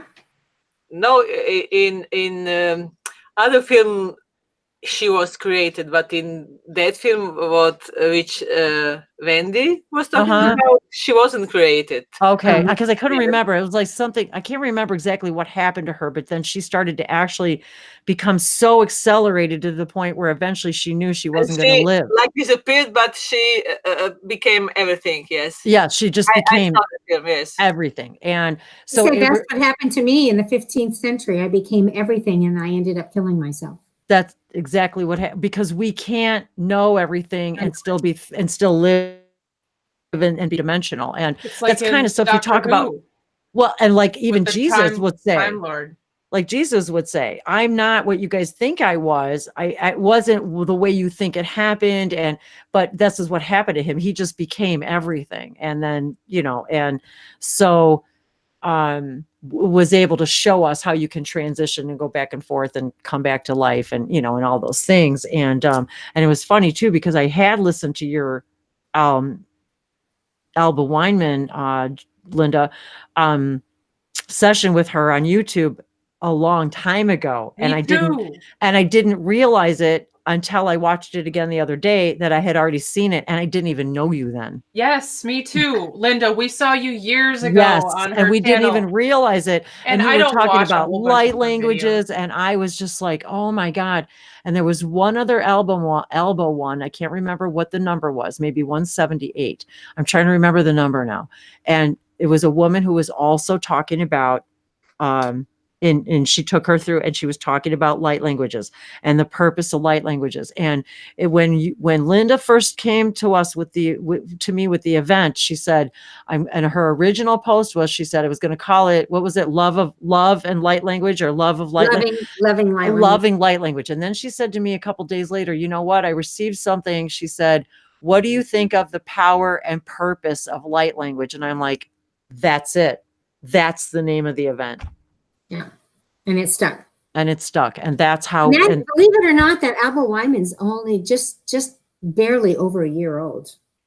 Isn't that, but it seems like it was a year ago. So long ago that I watched it, but I probably watched it right after it was right posted. after it was posted. Yes. Yeah, I think it's episode 201. Yeah, 201, if you guys want to see it. And that's where the connection of me and Mother Mary comes out. And that was probably the most shocking part of the whole thing. That was really, because I remember when I saw it again the other day, I remember when you and how upsetting it was, and how, and how when you're right there, and there's so many more layers to that we'll get into in future Wednesdays, about those sorts of things and our connections to those, why we're feeling them now, the actual reality of, of all of that. And the reality of the way that it's been presented to me, and our connections to those things, and why we connect to them, and all of that. So, but it was very fascinating. So anyway, see what I mean, you guys? I could go another 9 hours. But, another tangent. I've told Bree that. I said I could actually literally do my own events for probably 8 hours for 3 days. Without a doubt, I have no doubt in my mind. Because I could just keep going, and because it keeps flowing. But anyway, so we're gonna call it a day here, because and I was laughing because Bree was saying in light language too. And as much fun as we're having, we actually have a lot of other projects that we need to work on. And she's like, so we really need to go off and do our other things here. So I was kind of laughing that she was saying that in light language. So so funny as I'm updating Linda's website. And because I know Bree. See, I know Bree well enough to know she's working on the event. She's doing this. She's watching the chat room. She's working on. I know Bree. She's got like 5 things going on while she's doing this. So. Yeah, they can multitask to a degree that we can't even begin to imagine. And I think about the things that I used to do in my job every day, and how I was doing the same thing, where I would do I had 2 big screens on my desk, and I had 6 programs, 8 programs open a day, and I had files and people and phones, and I couldn't wait for quiet. To get away from it. I couldn't wait. I have to say something. Go ahead. Do you know what? I saw your session, Linda, with Alba. Did you? Yeah. Before I met you. Oh my goodness. See, this is what's blowing my mind, Linda, because I don't watch QHHT sessions. I've seen a few of them. And my friend sent me, Linda, my friend sent me your video. I think it was 4 times. He kept saying, have you watched this yet? You have to watch this. I'm serious. Oh, wow. You have to watch this. And I'm like, okay, and there's a billion videos out there now about all this stuff. And I was really busy, and I finally did. And I was sobbing, of course. and then a few months later, you add me on Facebook, and you tell me, you speak light language too. You should really get out there and start doing stuff with it. And I said, yeah, I'm working on it. And then all of a sudden you connect with Wendy, and then Wendy says, oh, she's doing this. I mean, it's just amazing how this is all, and that's what we were talking about earlier. It's like, this is all falling into place the way it needs to be. And from my past experiences, there's not like this massive anxiety attack in every moment. And it's such a freaking relief for me to not be manifesting an anxiety attack every moment about something you're excited of, wanting to do. But we don't want and to. Actually, Angela is a Dwelly, and then also Maria Beltran both said, Linda, that they both saw your saw that video as well. Wow. Oh, wow. So see, you guys, this is what I want to reiterate right now. You are here in this hangout because of that. Because you already watched her video, you're already in our vibration, you already want to know about light languages and channeling, and how we create our reality. How do we all of these things. That's why you're here. So please understand, you guys, we are not different from you. We're not better. We don't know any more than you do. We just, for me, I found a bunch of people, and one day I woke up, I said, I want to do that. And the next day I started speaking light languages, and my life, just like Dolores said, just like Bree said, it has changed my life, literally transformed every single area of my life. And I mean that every area of my life without exception. I mean, down to my diet, everything, the way I act, the way I breathe, the way I think, the way I treat people, the way I treat myself, the way I react to myself, the way I talk to myself now, everything. It changes everything, you guys. So the power and purpose of light language is, if you guys could get down there in Florida, that would be amazing to see. Beautiful hotel rooms too. God, it's so gorgeous. Oh my God. Yeah. And they all are oceanfront rooms. A lot of them are so beautiful. Oh yeah. It is. And you're right across the street. I mean, you can see the ocean from almost everywhere where we'll be hanging out at anyway. And then plus your room, but you just walk out the door and there's the ocean right there, man. Just across the street. The only thing is that when nightfall comes, because it'll be late, because the turtles will not come up until it's pitch ass dark outside. Yeah, yeah. So we almost have to hope for no full moon. Right. And then the level of noise. We have to do our light language if we want to do our light language in like a whispered voice or less, because of them. Okay. Coming up on the beach in that area. So we have to be careful. Okay. So we can do all of our light language before it gets dark. Yeah, well, there you go. Exactly. Them in so that they'll come into where we're there awaiting their arrival. So we will bring them in with our light language. I'm just already I get that feeling I get in my solar plexus and my heart chakra, where I feel literally like they're showing me what our energy and light languages are going to do to those turtle eggs. And what's going to happen when those turtles go back out into the water, and when our light languages go out into the water, and when our light languages penetrate. You guys, sand is crystal. Every single grain of sand is going to hold everything that happens that day. Yeah. Everything. And so that's how the power and purpose of light language. And that's not just about the event. That's about every single day of everything that me and Linda and all of us, Dolores, all of us, everything that we do and live and breathe is all about the title that she was given, the power and the purpose of light language. So it couldn't have been more divinely given to you. And it couldn't be a more simple yet clear explanation of what this is all about. So, wow, you guys, oh my God, it's like 5 o'clock my time. We started at like 4 hours ago. 6 o'clock my time. It's midnight. Midnight. And it's midnight in Croatia. So wherever and whenever you are, we send our love and our blessings and our deepest, divinest gratitude. For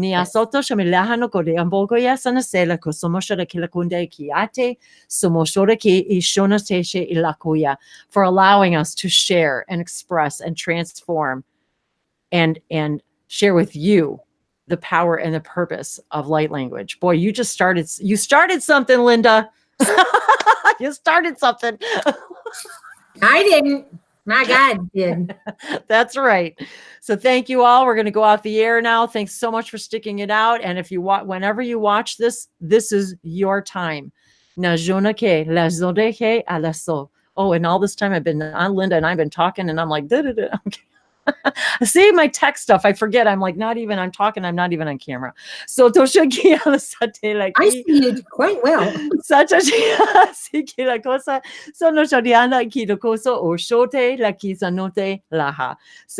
see, we're always learning and we're always teaching. So to all of you, the teachers of the teachers and the masters of the masters,